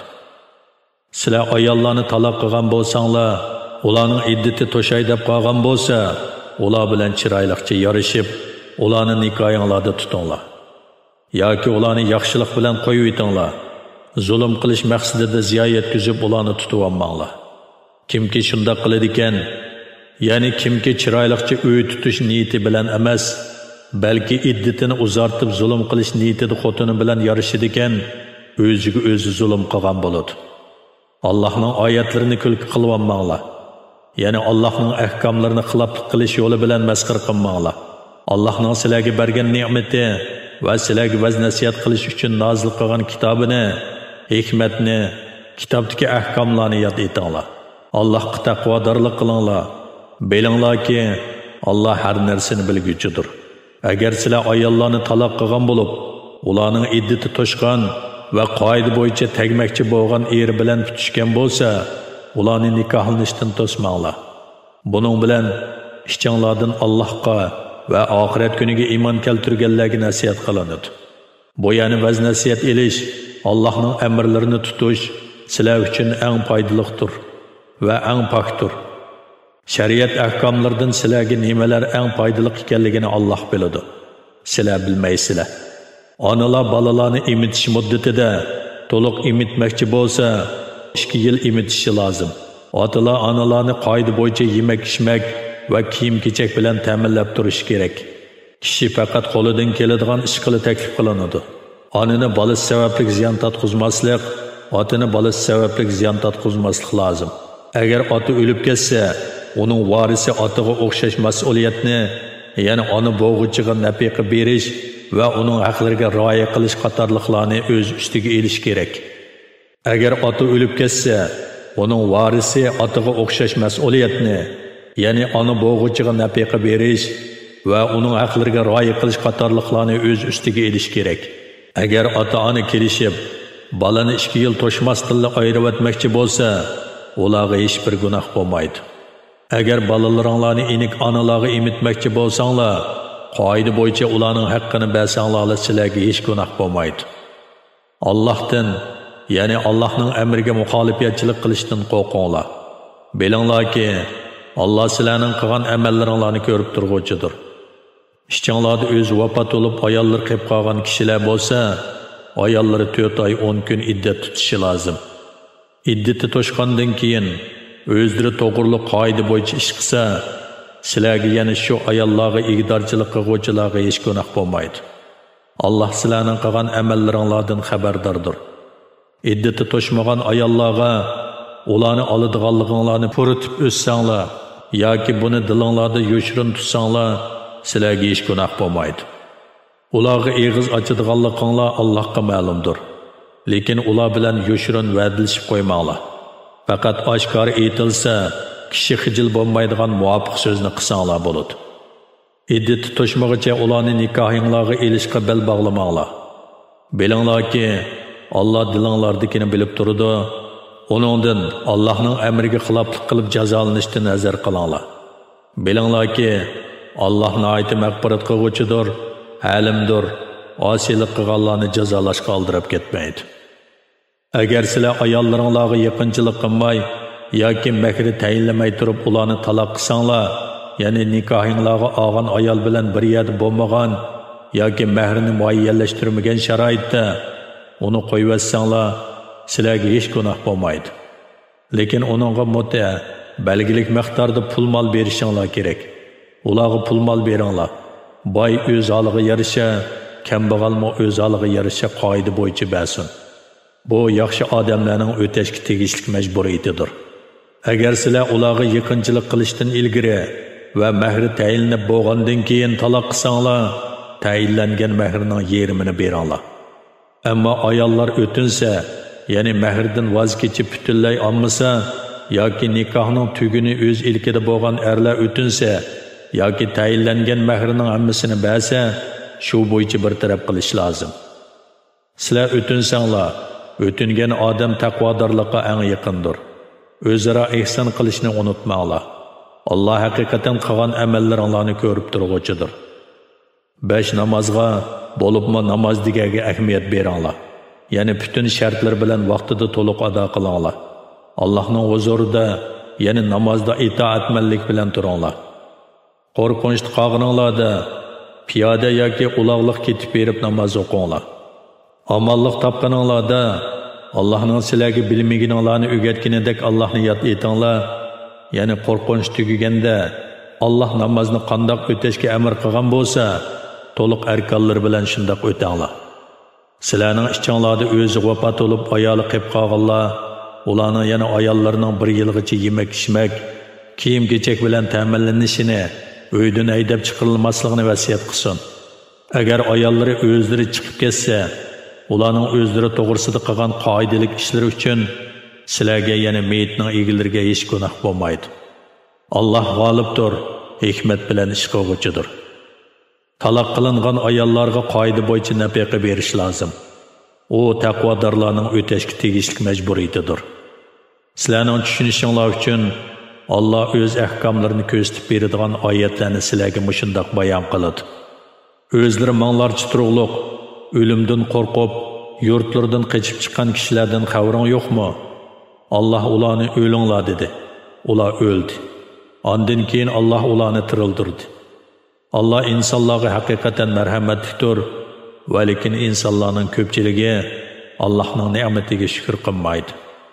Alloh yo'lida jihad qilinglar. Bilinglarki, Alloh haqiqatan so'zinglarni anglab turg'uchidir, niyatinglarni, ahvolinglarni bilib turg'uchidir. Kimki Allohga qarz hasana beradi ekan, ya'ni Allohning yo'lida pul milini xushallik bilan sarf qiladi ekan, Alloh uningga natijasi, ya'ni 10 hassidan 700 hassigacha ko'p qaytaradi. Alloh sinash uchun ba'zi kishilarning rizqini tor qiladi, ba'zi kishilarning rizqini keng qiladi. Qiyomat kuni Allohning dargohiga qaytarilasizlar. Sana Musoning vafotidan keyin Isroil avlodidan bo'lgan bir jamoaning xabari yetmadimi? Ular o'z vaqtida o'zlarining payg'ambariga bizga podshoh tiklab bergin, uning bilan dushmanlarga qarshi Alloh yo'lida jihad qilaylik deyishdi. Payg'ambar sizlarga jihad farz qilinsa jihad qilmay qolasizlarmi dedi.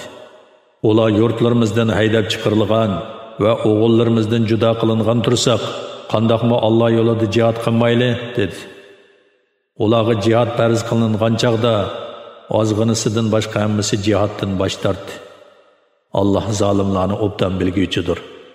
Payg'ambar ularga Alloh haqiqatan sizlarga Talutni podshoh qilib avatdi dedi. Ular payg'ambariga e'tiroz bildirib, u qandoqmi bizga podshoh bo'ladi? Aramizda podshoh avlodlari bo'lganlikdan podshohlikqa biz uningdan haqliqmiz. Uning ustiga uning mol-mulki ko'p bo'lmasa dedi. Payg'ambar Allah haqiqatan sizlarga podshoh qilishga uni ixtiyor qildi.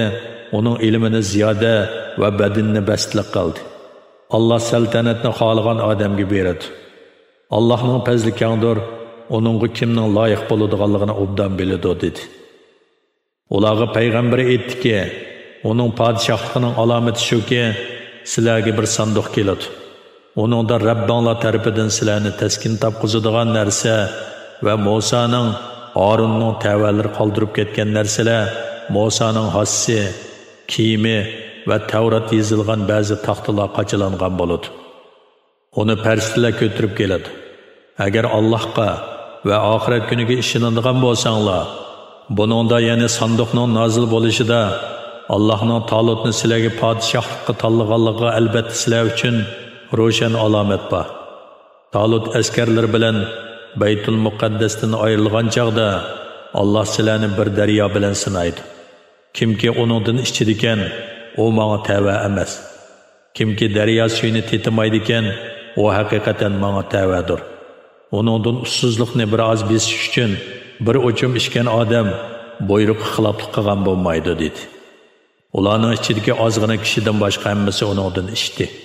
Talut va uningga iymon etgan kishilar daryodan o'tgan chaqda dushmanning ko'pligini ko'rib qo'rqinchga tushib, ularning bir qismi bugun bizning Jalut va uning askarlari bilan urushishga kuchimiz yetmaydi dedi. Talutning tavallaridan Allohga muloqot bo'lishga ishindiganlar Allah'ın iradesi bilen az jamaa, köp jamaa üstüdün g'alaba qiladi dedi. Allah bardoshlik berguvchilar bilan birlidir. Ular Jalut va uning askarlari bilan uchrashgan chaqda Parvardigorimiz qalbimizni chidamlik bilan to'ldirgan, qadamlarimizni urush maydonida mustahkam qilgan, kofir qavmga qarshi bizga yordam bergin dedi. Mu'minlar Allohning irodasi bilan kofirlarni mag'lub qildi. Davud Jalutni o'ltirdi. Allah Davudga saltanatni, hikmatni, payg'ambarlikni berdi. Onunğa xohlagan narsalarni, foydali ilmlarni bildirdi. Allah insonlarning ba'zisini ba'zisi bilan mudofaa qilib turmasa, kuchlik tajovuzchiga uningdan kuchlik bo'lgan birsini opridi qilmasa edi, yer yuzi albatta xaroblikqa yuzlanadi. Lekin Allah yomonlikni ustunlikka ega qilmaslik bilan butun jahon ahliga marhamat qiluvchidir. Bu Allah'ның oyatlaridir ki, onu biz sana to'g'ri ravishda o'qib beramiz. Ey Muhammad, sen albatta Allah'ның qudratini yetkazish uchun avatilgan payg'ambarlarning birisan. Ana shu payg'ambarlarning ba'zisini ba'zisidan ustun qildik. Allah ularning ba'zisi, ya'ni Musa alayhissalom bilan so'zlashdi va ba'zisini, ya'ni Muhammad alayhissalomning darajasini yuqori ko'tardi.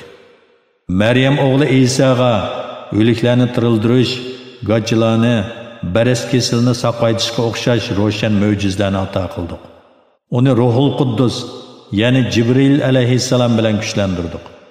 Agar Alloh xohlagan bo'lsa edi, ulardan keyin kelgan ummatlar ularga ro'shan dalillar kelgandan keyin o'zaro urushmas edi. Lekin ular ixtilof qilishdi. Ba'zisi iymon etdi, ba'zisi kofir bo'ldi.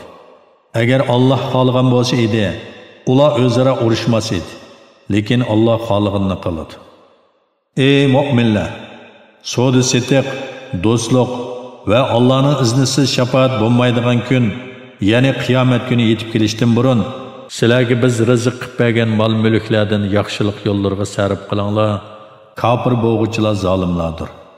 Bir Allohdan boshqa hech iloh yo'qdir. Alloh hamisha tirikdir. Hammani idora qilib turg'uvchidir. U mugdab qolmaydi, uni uyqu bosmaydi. Osmonlardagi va zimindagi hamma narsa Allohning mulkidir. Allohning ruxsatisiz kimmo Allohning oldida shafaat qila olsin? Alloh ularning oldidagi dunyoda qilgan, kaynidagi, ular uchun oxiratda tayyorlagan ishlarning hammasini bilib turadi. Ular Allohning ilmidan, Alloh ularga bildirishni xohlagan narsalardan, payg'ambarlarning tili orqali bildirgan narsalardan boshqa hech narsani bilmaydi. Allohning kursi osmonlarni va zaminni o'z ichiga oladi. Osmon zaminni muhofazat qilish uningga og'ir kelmaydi. u yuqori martabalikdir, hammadan ulug'dir. Dinda uningga kirishga zo'rlash yo'qdir. Hidoyat gumrohlikdan aniq ayrildi. Kimki tog'ut, barliq shaytoniy kuch va tuzumni inkor qilib Allohga iymon etadigan, u sunmas, mustahkam tutquni tutgan bo'ladi. Allah bandalarining so'zlarini anglab turg'uchidir, ishlarini bilib turg'uchidir. Allah mu'minlarning egisidir. Ularni kufrning zulmatlaridan iymonning yorug'ligiga chiqaradi. Kofirlarning egisi tog'utdir. Ularni iymonning yorug'ligidan gumrohlikning qorong'uliklariga chiqaradi. Ana shular ahli do'zaxdir. Ular do'zaxda mangu qolg'uvchilardir. Parvardigori to'g'risida Ibrohim bilan munozirlashgan, Allohning ato qilgan podshohligi uni Ibrohim bilan munozirlashishga ib kelgan odam, ya'ni Namrudni ko'midingmi? Ayni zamonda Ibrohim Allohning borlig'iga dalil ko'rsatib, mening Parvardigorim o'likni tirildira oladi, tirikni o'ltira oladi dedi. O, menmi o'likni tirildira olayman, tirikni o'ltira olayman dedi.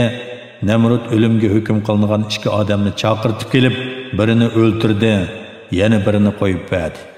Ibrohim Namrudning bundaq hamoqatligini ko'rib, Alloh haqiqatan kunni sharqdan chiqara oladi. Xudolik da'vosi qiladigan bo'lsang, sen uni g'arbdan chiqarib boqqin dedi. Bundaq paket oldida kofir eg'iz ocholmay qoldi. Alloh zolim qavmni hidoyat qilmaydi. Yoki sen tam uyg'izlari yiqilib bayram bo'lgan xarobi shahar, ya'ni Baytul Muqaddasdan o'tgan kishini, ya'ni Uzayrni ko'midingmi? U ajablanib, Allah bu shaharning o'lgan aholisini qandoq tirildiradi dedi. Allah uni 100 yil o'lik altida turg'izib, ondan kamoli qudratini ko'rsatish uchun tirildirdi. Allah farishta orqali uningdan bu holatda qanchalik turding deb so'radi. U bir kun yoki bir kunga yetmagan vaqt turdim dedi. Allah aytdi: "Undaq emas. To'liq 100 yil turding. Yemak ichmaginga qarag'anki, buzilmagan, eshiginga qarag'anki, uning so'ngaklari chirib ketgan, sana yuqorqidek odatdan tashqari ishlarni qilganligimiz seni kishilarga qudratimizning dalili qilish uchundir.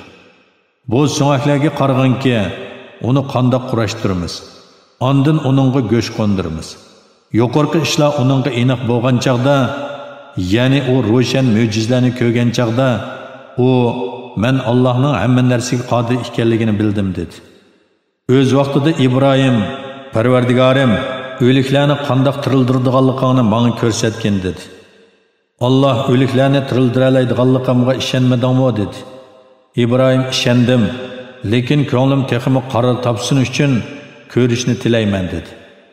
Allah aytdi: "Qushdan 4 ni og'in, ularni o'zingga to'plagin. Ya'ni ularni parchalab go'shtlari bilan paylarini aralashtirgin. Ondan har bir taqqa ulardan bir bo'likini qo'ygin. Ondan ularni chaqirgin, sening oldinga ular chopsan keladi. Bilginki, Allah g'olibdir, hikmat bilan ish qilg'uchidir." Allah'ның yo'lda pul milini sarf qilganlarning sarf qilgan narsasi yerga terilib 7 bashaq chiqargan, har bashiqda 100 dan tutgan bir donga o'xshaydi. Allah qolgan bandasiga hasilab savob berdi. Allah'ның marhamati kengdir. Allah mal sarf qiluvchining niyatini bilguchidir. Pul milini Allah yo'lda sarf qiladigan, orqasidan uningga minnat qilmaydigan va xayr saxovatiga erishganlarni ranjitmaydigan kishilar Parvardigorining dargohida savob topadi. Ularga qiyomat kuni qo'rqinish yo'qdir va ular g'am andish qilmaydi. Yaxshi so'z va kechirish keyin arziyat olib keladigan sadiqadan afzaldir. Allah bandalarining sadiqasidan behojatdir. Halimdir, ya'ni amriga xiloflik qilganlarni jazolashga oldirib ketmaydi. Ey mu'minlar, pul milni kishilarga ko'rsatish uchun sarf qiladigan, Allohga va oxirat kuniga iymon keltirmaydigan kishining qilgan amalini bekor qilayotganiga o'xshash, bergan sadiqanglarni minnat qilish va arziyat yetkazish bilan bekor qilayotmanglar. Bunda pul milni boshqalarga ko'rsatish uchun sarf qiladigan odam xuddi ustiga to'pichang qo'nib qolgan, qattiq yomg'irdan keyin yo'yilib burunqidek bo'lib qolgan siliq toshga o'xshaydi. Ular qilgan amallari uchun oxiratda hech qanday savobga ega bo'lolmaydi. Allah kafir qavmni hidoyat qilmaydi. Mallarni Allohning roziligini izlab va chin ko'ngildan chiqarib sarf qildiganlar egizlik joylashgan, qattiq yomg'irdan bahramand bo'lsa, mevasi ikkisi ko'p bo'ladigan, qattiq yomg'irdan bahramand bo'lmasa, shabdam bilan qonadigan, qaysi oldi bo'lsin, meva beradigan bir boqqa o'xshaydi. Demak, bunda xayri saxovatlik odam meli ko'p bo'lsa ko'pga yarasha, oz bo'lsa ozga yarasha beradi. Allah qilgan amallaringlarni ko'rib turg'uchidir. Oranglarda kimmi yoqtirsinki, uning xo'rmaliq, üzümlik, ostidan eriqlar eqib turadigan, mevalarning hamma xillari bo'lgan bir beg'i bo'lsin, uning o'zi qerib qolgan, bolalari ushoq bo'lib, bu bog' qora bo'ron elib kelgan o'tni ko'yib ketsin. Sizlarning o'ylanishinglar uchun Allah sizlarga oyatlarini shundoq go'zal misollar bilan bayon qiladi. Ya'ni pul melni riyo uchun sarf qilgan yoki boshqalarni ranjitish, minnat qilish bilan sarf qilgan odam savobini eng muhtoj turug'liq yo'qitib qo'ygan bo'ladi. Ey mu'minlar, sizlar erishgan narsalarning va biz sizlarga zamindan chiqarib bergan narsalar, ya'ni oshliqlar, mevalarning yaxshilaridan sadaqa qilinglar. O'zinglarmi faqat ko'zinglarni yumib turib oladigan nacharlarni ilg'ab sadaqa qilmanglar. Bilinglarki, Allah bundaq sadaqanglardan behojatdir, hamdiga loyiqdir. Shayton sizlarni peqirlikdan qo'rqitadi. Yomon ishlarga, ya'ni bexillikqa, zakat bermaslikka buyuradi. Allah sizlarga o'z mag'firatini va fazilatini va'da qiladi. Allohning marhamati kengdir, u hammani bilib turg'uchidir. Hikmatni yaxshi amalga yetaklaydigan foydali ilmni xohlagan bandasiga ato qiladi. Hikmat ato qilingan odamga ko'p yaxshilik ato qilingan bo'ladi. Faqat aqlli odamlar buningdan pand nasihat oladi. Nemini xayri ihson qilinglar yoki Allohning yo'lida nemini va'da qilinglar, Allah uni haqiqatan bilib turadi. Zolimlar, zakatni ma'ni qiluvchilar yoki pul melini gunoh ishlarga sarf qiluvchilarga hech qanday madadkor chiqmaydi. Sadiqini oshkora bersanglar, bu yaxshidir. Agar uni maxfiy bersanglar va yo'qsullarga bersanglar, texmi yaxshidir. Bu sizlarning ba'zi gunohlaringlarga kaffarat bo'ladi. Allah sizlarning qilgan amallaringlardan xabardordir. Ey Muhammad, ularni hidoyat qilish sening mas'uliyating emas. Sana topshirilgan vazifa faqat kishilarga Allohning va'yisini yetkazishdir. Lekin Alloh xohlagan bandasini hidoyat qiladi. Meylanglardan nemini xayr ihson qilinglar, u o'zinglarning foydasi uchundir. Sizlar faqat Allohning roziligi uchun xayr ihson qilasizlar. Xayr ihsoninglar uchun Allohning roziligidan boshqani ko'zda tutmanglar. Meylanglardan nemini xayr ihson qilinglar, sizlarga uning savobi to'liq beriladi. Sizlarga zulm qilinmaydi. Ya'ni qilingan yaxshi amallaringlarning savobi kamaytirilmaydi. O'zini Alloh yo'liga otgan, tirikchilik qilish uchun yiroq joylarga borolmaydigan yo'qsullarga xayr ihson qilinish kerak. Ahvolni uqmaganlar ularning narsa tilmaganliklariga qarab, ularni boy deb gumon qiladi. Ularning chiroyidan tonaysan. Ular kishilarga chaplashib olib, tilamchilik qilmaydi. Meylinglardan nemini xayr ihson qilinglar, Alloh haqiqatan uni bilguchidir.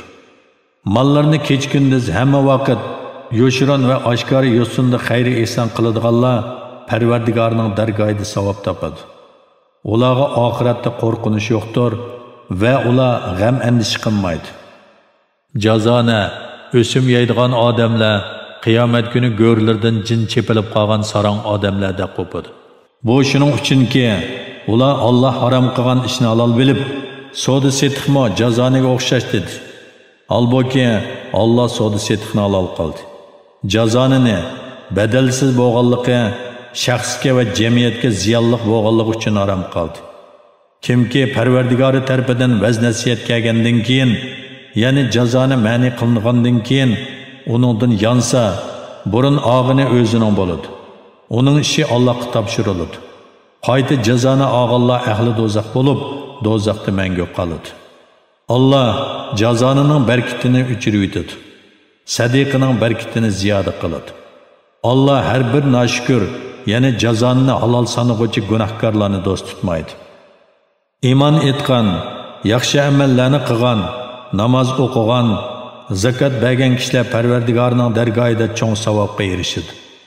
Ularga oxiratda qo'rqinish yo'qdir, ham ular g'am andish qilmaydi.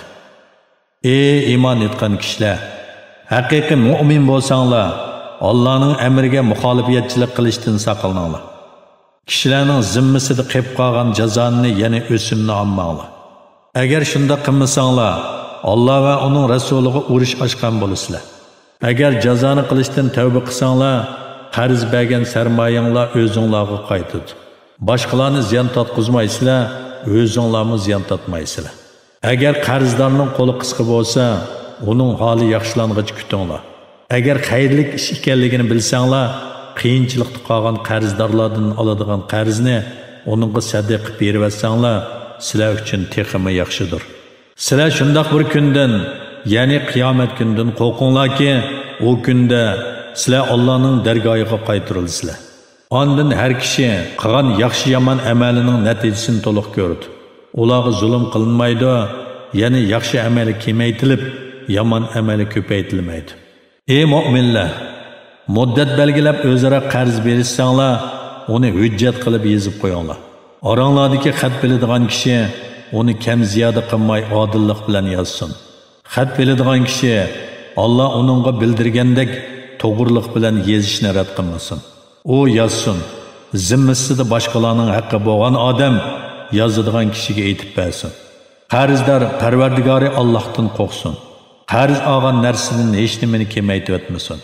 Agar qarz oluvchi odam ahmoq, galvon, aqlsiz, isrofxo'r yoki ojiz, kichik bola yoki bekmi qiyri bo'lsa, yoki gap qilolmasligi, g'achiligi, kekashligi tufaylidan o'zi aytib berolmasa, uning ishlarini boshqaruvchi odam odillik bilan aytib bersin. Sizlar er kishinglardan ikki kishini guvohlikka taklif qilinglar.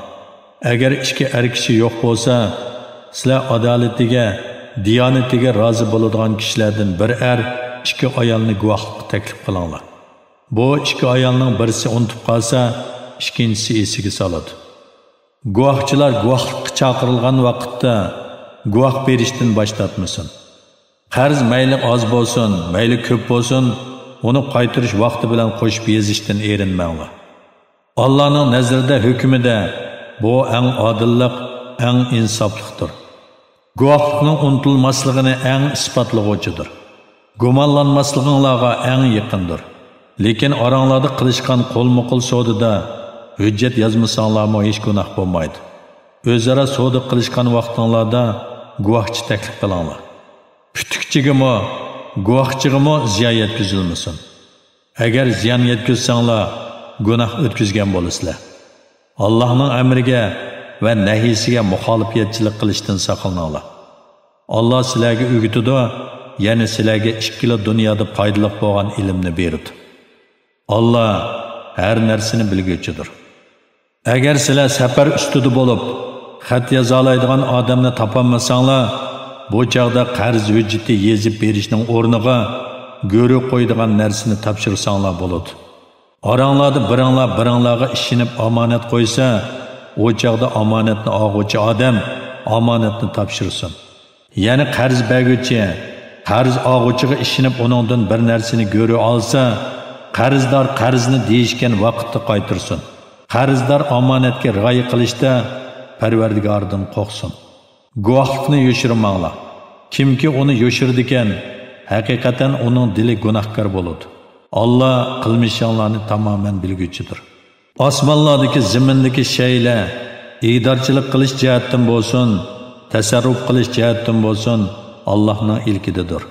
Dilinglardagi yomonlikni mayli oshkor qilinglar, mayli yoshiringlar, uning uchun Alloh sizlardan hisob oladi. Alloh xohlagan kishiga mag'firat qiladi, xohlagan kishiga azob qiladi. Alloh hamma narsaga qodirdir. Payg'ambar Parvardigori tarafidan uningga nozil qilingan kitobga iymon keltirdi. Mu'minlarga iymon keltirdi. Ularning hammasi Allohga va Allohning farishtalariga, kitoblariga va payg'ambarlarga iymon keltirdi. Ular Allohning payg'ambarlarining hech birini ayirib o'tmaymiz, ya'ni ularning ba'zisiga iymon etib, ba'zisiga iymon etmay qolmaymiz deydi. Ular biz da'vatingni angladik va amringga itoat qildik. Parvardigorimiz, mag'firatingni tilaymiz. Oxirat yonadigan joyimiz sening dargohingdir deydi. Alloh hech kimni qurbi yetmaydigan ishga taklif qilmaydi. Kishining qilgan yaxshiligining savobi o'zigadir. Yomonligining jazosi mo o'zigadir.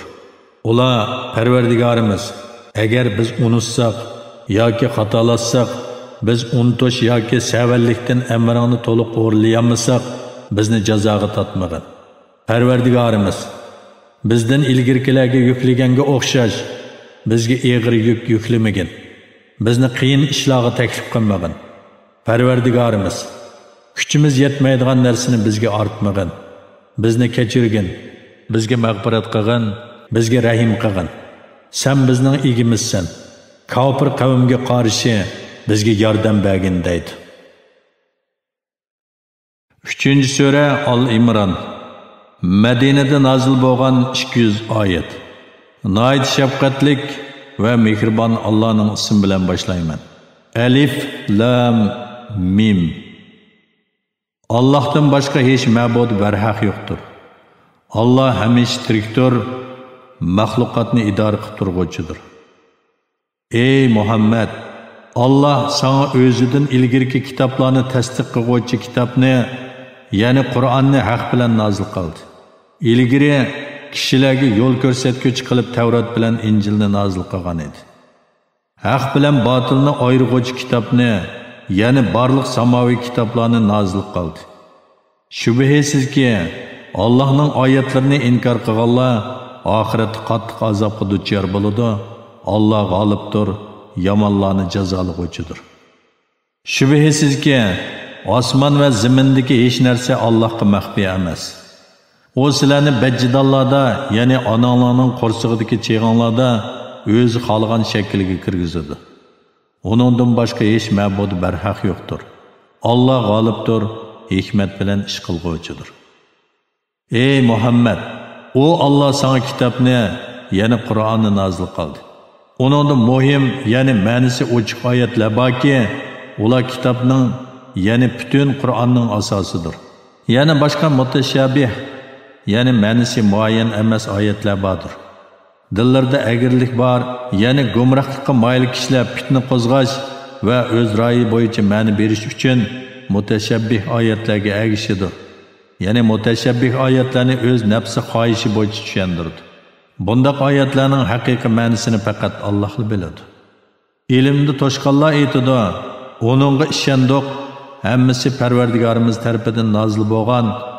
Buni faqat aql egalari tushunadi. Parvardigorimiz bizni hidoyat qilganingdan keyin dillarimizni to'g'ri yo'ldan burib o'tmagin. Bizga dargohingdan rahmat beg'ishlagan. Shubhisizki, sen bandalaringga atolarni bakmo beg'ishlag'uchisan. Parvardigorimiz shubhisizki, kelishi shaksiz bo'lgan kunda, ya'ni hisob elinadigan qiyomat kunida kishilarni to'plag'uchisan. Shubhisizki, Alloh va'dasiga xiloflik qilmaydi. Kofirlarning mollari, bolalari Allohning azobi oldida haqiqatan hech narsaga dal bo'lolmaydi. Ular, ya'ni kuffarlar, do'zaxning yiqilg'usidir. Bu kuffarlarning holi Fir'avn tavallarining va ulardan ilgirkilarning holiga o'xshaydi. Ular bizning oyatlarimizni yolg'onga chiqardi. Gunohi tufaylidan Alloh ularni jazoladi. Allohning azobi qattiqdir. Ey Muhammad, kofirlarga aytqinki, sizlar dunyoda mag'lub qilinsizlar va oxiratda jahannamga to'plansizlar. Jahannam nima degan yomon to'shak. Ey Yahudilar jamoasi, Badrda jang uchun uchrashgan ikki guruhda sizlar uchun ibrat bor. Biri Alloh yo'lida uchrashgan guruhdir. Yana biri musulmonlarni sonini o'zlaridek ikki barobar o'p-o'chiq ko'rgan kofirlar guruhidir. Ya'ni Alloh kofirlarga qo'rqinch selish bilan ularni urushdan qo'l yig'dirish uchun kofirlarga musulmonlarning sonini jiq ko'rsatdi. Alloh xolgan kishiga yordam berib qo'llaydi. Buningda haqiqatan aql egalari uchun ibrat bor. Ayollar, o'g'illar, oltin kumushdan to'plangan pul-mollar, arg'umoqlar, chorvalar va ekinlardan iborat ko'ngil tortadigan narsalarning muhabbati insonlarga chiroyli ko'rsatildi. Ular dunyo tirikchiligida manfaatlanadigan, baqosi yo'q shaylardir. Allohning dargohida bo'z qaytadigan go'zal joy, ya'ni jannat bordir. Shuning uchun boshqaga emas, jannatga qiziqish kerak. Ey Muhammad, qavminga aytqinki, sizlarga ulardinmi, ya'ni dunyoning zibu zinnatlari va ne'matlaridanmi yaxshi bo'lgan narsalarni aytib beraymi?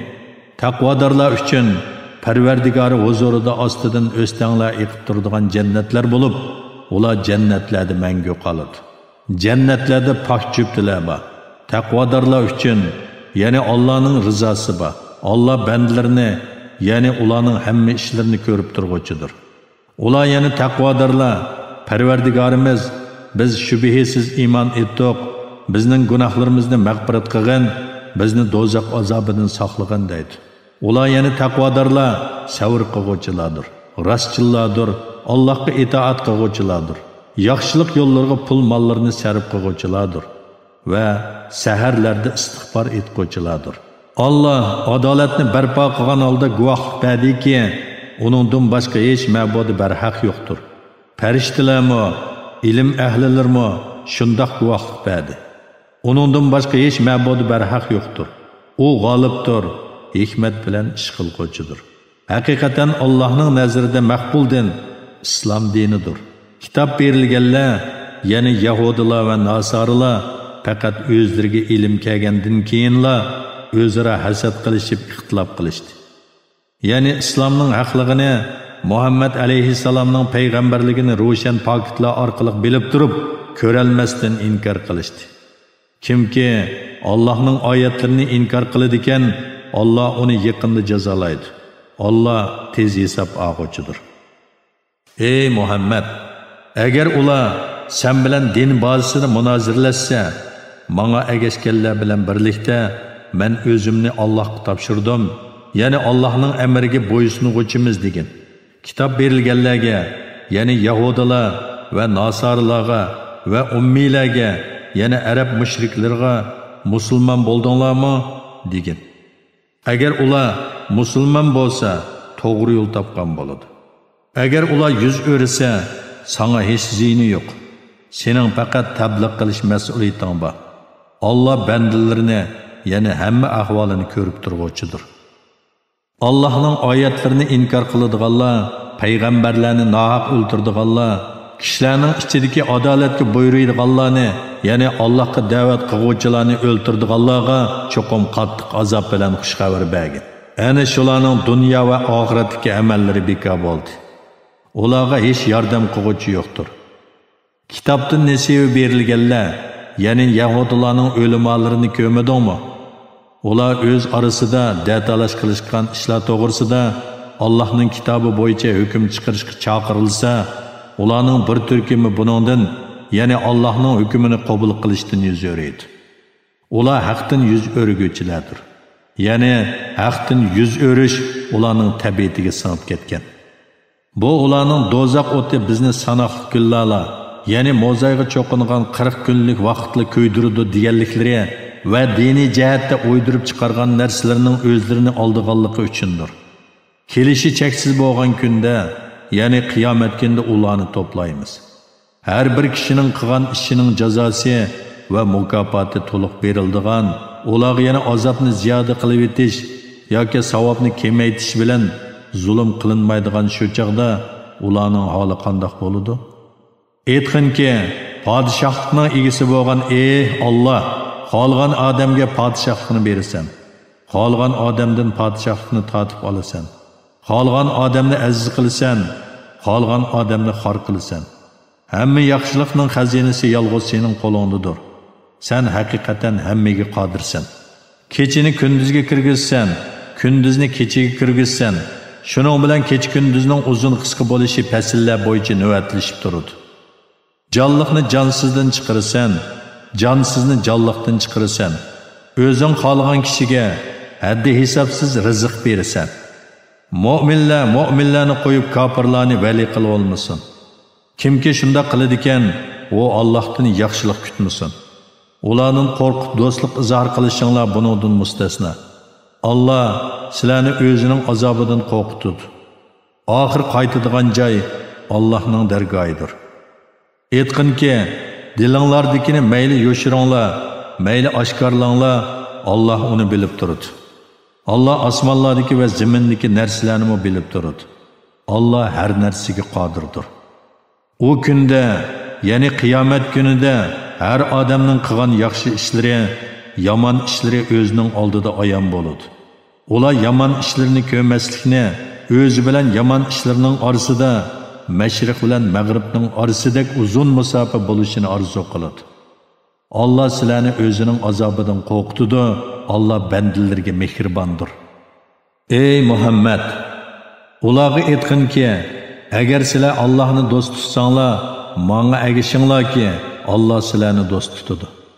O'tganki gunohlaringlarni mag'firat qiladi. Allah nihoyat mag'firat qiluvchidir, nihoyat mehribondir. Aytqinki, Allohga va payg'ambarlarga itoat qilinglar. Agar ular itoat qilishdan yuz o'rsa, Allah kofirlarni, ya'ni Allohning oyatlarini inkor qilganlarni do'st tutmaydi. Allah haqiqatan odamni, Nuhni, İbrahim avlodini, İmron avlodini payg'ambarlik tanlab, ularni o'zlarining zamonidagi jahon ahlidan ortiq qildi. O avlodlar bir-biri bilan qondoshdir. Allah bandalarining so'zlarini anglab turg'uchidir, bandalarining niyatlarini bilib turg'uchidir. O'z vaqtida İmronning ayoli aytdi: "Parvardigorim, men qo'shig'imdagi farzandimni dunyo ishlaridan ozod qilingan holda cho'qim sening xizmatingga atadim. Bu nazramni qabul qilgin. Sen haqiqatan duoyimni anglab turg'uchisan, niyatimni bilib turg'uchisan." O qiz tuqqan vaqtda, "Ey Parvardigorim, qiz tug'dim" dedi. Uning nima tuqqanligini Alloh obdan biladi. O talab qilgan o'g'il ata qilingan qizga o'xshash emas, balki bu qiz ortiqdir. İmronning ayoli aytdiki, "Men uni Maryam deb atadim. Men haqiqatan uning uchun, uning avlodlari uchun sana sig'inib, qo'g'landi shaytondan panoh tilayman." Uni Parvardigori chiroyliqcha qabul qildi. Uni obdan o'stirdi. Uningga Zakariyani kepil qildi. Yana uning xizmatini qilishga Zakariyani qo'ydi. Zakariya har qitim uning ibodatxonasiga uni ko'gili kirsa, uning yenda biror yemaklik uchirtadi. O, "Ey Maryam, bu sana qayerdan keldi?" deydi. Maryam o Allah tarafidan keldi deydi. Allah haqiqatan xohlagan odamga jafo mushaqqatsizlar haddi hisobsiz rizq beradi. Shu vaqtda Allohning Maryamga qilgan in'omini ko'rgan chaqda Zakariya Parvardigoriga duo qilib, "Ey Parvardigorim, menga o'z dargohingdan bir yaxshi farzand ato qilgin. Haqiqatan sen duoni eshitguchisan." O ibodatxonada namoz o'qiyotganda farishtalar uningga, "Sana Allohning kalimasi, ya'ni Isoni tasdiq qiluvchi Sayyid, parhezkor va yaxshilardan bo'lgan Yahyo ismli bir payg'ambar bilan xushxabar berdi" deb nido qildi. O Parvardigorim, men qerib qolgan tursam, ayolim tug'utdan qolgan tursa, qandoqmi mening o'g'lim bo'lsin dedi.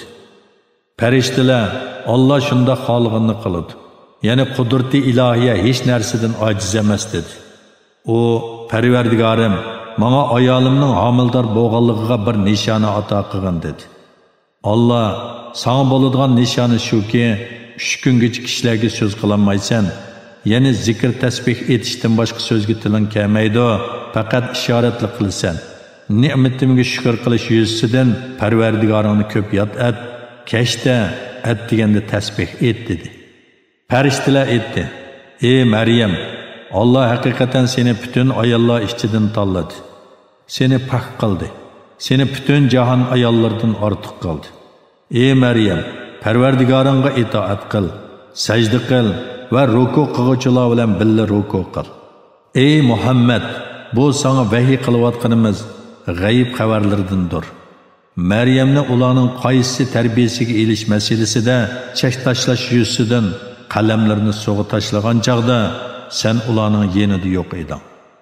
Maryamning kimning tarbiyasida bo'lishini o'zaro janjal qilishganlarida sen ularning yenida yo'q eding. O'z vaqtida farishtalar aytdi: "Ey Maryam, Allah sana otining vasitasiz Allohning bir kalimasidan to'ralgan bir buvoq bilan xush xabar berdi-ki, uning ismi Maryam o'g'li Masih Isodir. O dunyo va oxiratda obro'yliq va Allohga yaqinlardan bo'ladi. O beshikdimi, ya'ni buvoqlik chig'idimi, o'ttir yosh bo'lgandimi, kishilarga payg'ambarlarning so'zini so'zlaydi va taqvodorlikda komil yaxshi odamlardan bo'ladi. Maryam, Parvardigorim, menga insonlarning qo'li tegmagan tursa, qandoq bolam bo'ladi dedi. Farishta, Alloh xoliqini shundoq yaratdi. Ya'ni ota-ona orqaliqmi va uningsizmi yaratdi. Bir ishning bo'lishini iroda qilsa, vujudga kel deydi-da, u vujudga keladi dedi. Alloh uningga xatni, hikmatni, ya'ni so'z harakati to'g'ri bo'lishni, Tavrotni, Injilni o'rgatdi. Uni Bani Isroilga payg'ambar qilib avatdi. U deydi: "Shubhisizki, sizlarga men Rabbinglar tarafidan bo'lgan payg'ambarligimning rostligini ko'rsatadigan bir mo'jiza olib keldim. Men sizlarga loydan qushning shaklidek bir narsa yasayman. Ondan uningga puvlayman-da, Allohning izni bilan u qush bo'ladi. Tug'mi ko'rni, baras kesilni saqaytaman. Allohning izni bilan o'liklarni tirildiraman. Sizlar yeydigan va uyinglarda saqlaydigan yemekliklardan xabar beraman. Ya'ni sizlarning yo'shirin ahvollaringlarni aytib beraman. Shubhisizki, agar sizlar Allohning mo'jizalariga ishonguchi bo'lsanglar, buningda ya'ni men keltirgan mo'jizalarda sizlar uchun albatta mening rostligimni ko'rsatadigan ro'shan alomat bor. Men ilgari kelgan Tavrotni tasdiq qilgan holda keldim. Sizlarga harom qilingan ba'zi narsalarni halol qilish uchun keldim. Sizlarga Parvardigoringlar tarafidan dalil olib keldim. Allohdan qo'rqinglar va mening amrimga itoat qilinglar. Alloh haqiqatan mening Parvardigorimdir. Sizlarningmi Parvardigoringlardir. Uningga itoat qilinglar, bu to'g'ri yo'ldir. İsa, ular ya'ni Yahudilardan kufrda ching turib, uni o'ltirish niyatiga kelganligini sezgan chaqda, Alloh uchun Allohga da'vat qilish yo'lida menga kimlar yordam beradi dedi.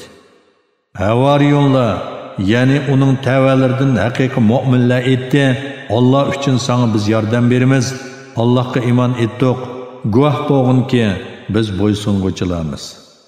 Parvardigorimiz, sen nozil qilgan kitobga ishondik, payg'ambarga ergashdik. Bizni hidoyatingga shohid bo'lganlar qatorida qilgin. Ular mikr ishlatdi. Ya'ni Isa alayhisalomni o'ltirmoqchi bo'ldi. Alloh ularning mikrini barbod qildi. Isa alayhisalomni qutqizib osmonga olib chiqib ketdi. Alloh mikr qiluvchilarning jazosini obdan berguchidir. O'z vaqtida Alloh aytdi: "Ey Isa, men seni ajling yetganda qabz ruh qilaman. Seni dargoyimga ko'tiraman. Ya'ni osmonga olib chiqaman. Seni kofirlardan pok qilaman. Ya'ni seni o'ltirmoqchi bo'lgan yomonlarning sharridan saqlayman. Sana agashganlarni qiyomatgacha kofirlardan ustun qilaman. Ondan mening dargoyimga qaytsizlar. Sizlar ixtilof qilishgan ish, ya'ni Isaning ishi ustida oranglarda men hukm chiqaraman. Kofirlarga bo'lsa, dunyo va oxiratda qattiq azob qilaman. Ulardan Allohning azobini to'sadigan hech madadkor bo'lmaydi. Iymon etgan va yaxshi amal qilganlarga kelsak, Alloh ularning qilgan yaxshi amallarining ajrini to'liq beradi. Alloh zolimlarni do'st tutmaydi. Zolimlarni do'st tutmaydigan zot qandoqmi bandalarga zulm qilsin? Ey Muhammad, bu bo'lsa sana biz o'qib berayotgan oyatlardir va hikmatli Qur'ondir.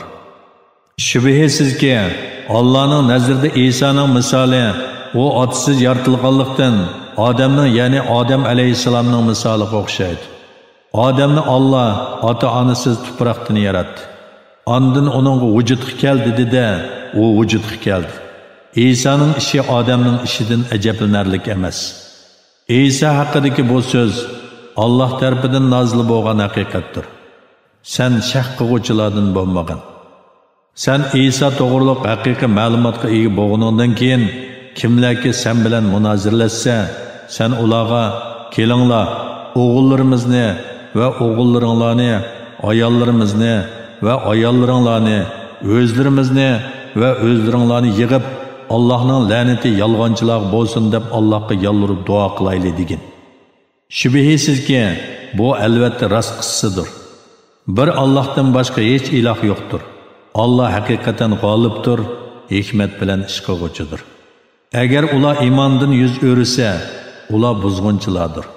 Shubhisizki, Alloh buzg'unchilarni bilib turadi. Ey ahli kitob, ya'ni Yahudilar va Nasaralar faqat Allohga ibodat qilish, Allohga hech narsani sherik keltirmaslik, Allohni qo'yib bir-birimizni xudo qilib olmaslikdek hammamizga o'rtoq bo'lgan bir so'zga, ya'ni tavhid aqidasiga kelinglar degan. Agar ular yuz o'risa, ya'ni buni qabul qilmasa, ey Yahudilar va Nasaralar jamoasi, bizning musulmon ekanligimizga guvoh bo'linglar.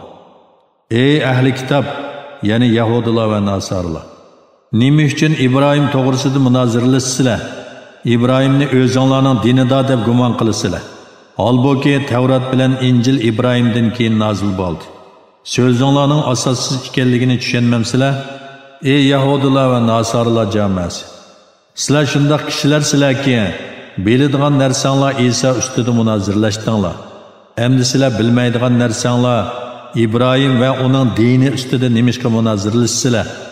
İbrahimning ishidagi haqiqatni Alloh biladi. Sizlar bilmaysizlar degan. İbrahim Yahudimi emas, Nasarimi emas, va lekin to'g'ri dinga e'tiqod qiluvchi, Allohga bo'ysunuvchi edi. Mushriklardan emas edi. İbrahimga eng yaqin bo'lganlar shubhisizki İbrahimning zamonida va uningdan keyin uningga, ya'ni uning yo'liga ergashganlar bu payg'ambar, ya'ni Muhammad alayhissalomdir. Bu payg'ambarning ummati bo'lgan mu'minlardir. Allah müminlerinin madadkoridir. Ahli kitobdan bir turkum kishilar sizlarni ozdirishni umid qiladi. Ular faqat o'zlarini ozdiradi.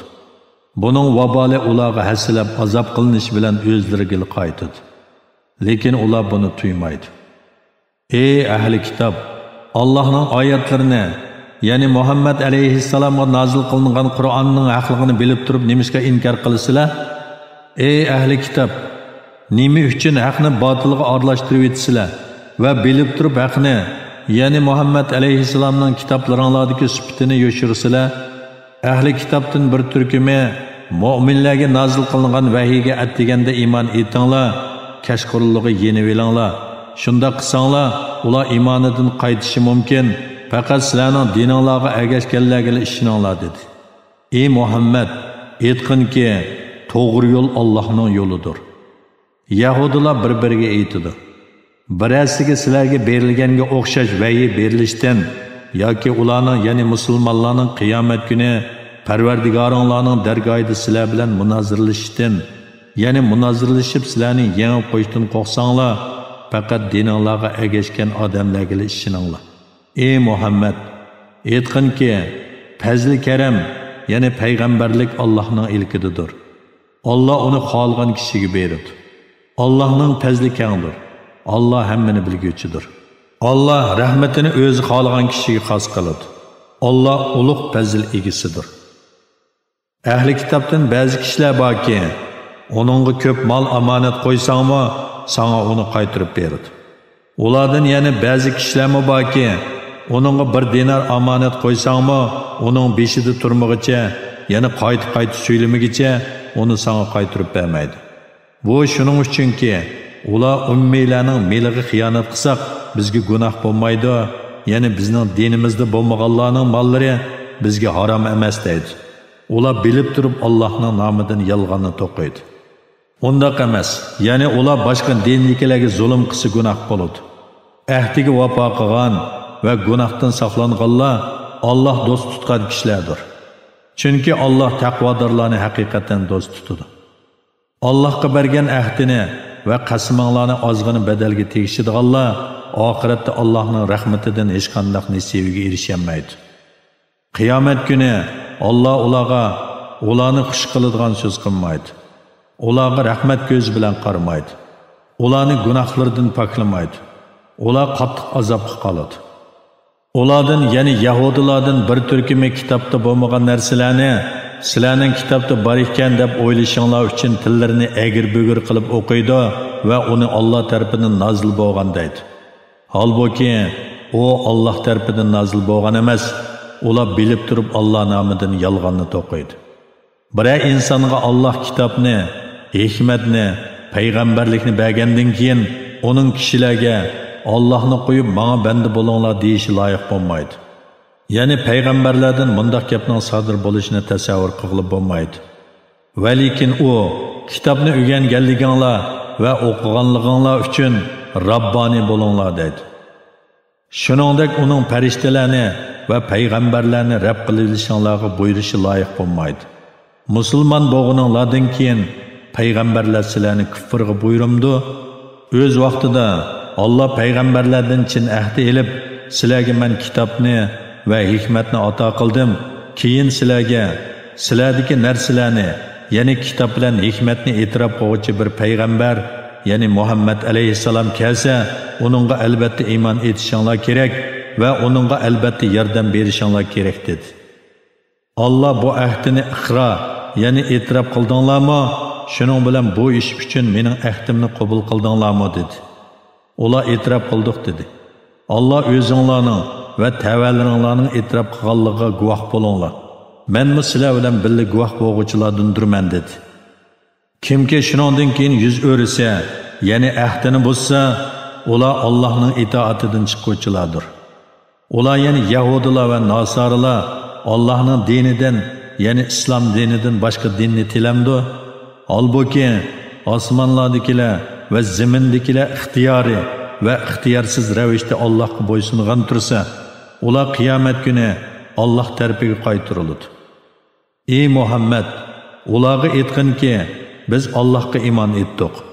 Bizga nozil qilinganga, ya'ni Qur'onga, Ibrohimga, Ismoilga, Ishoqqa, Yaqubga va uning avlodlariga nozil qilingan vahiyga, Musoga berilganga, ya'ni Tavratga, Isoga berilganga, ya'ni Injilga va payg'ambarlarga Parvardigori tarafidan berilganga, ya'ni kitoblarga iymon etdik.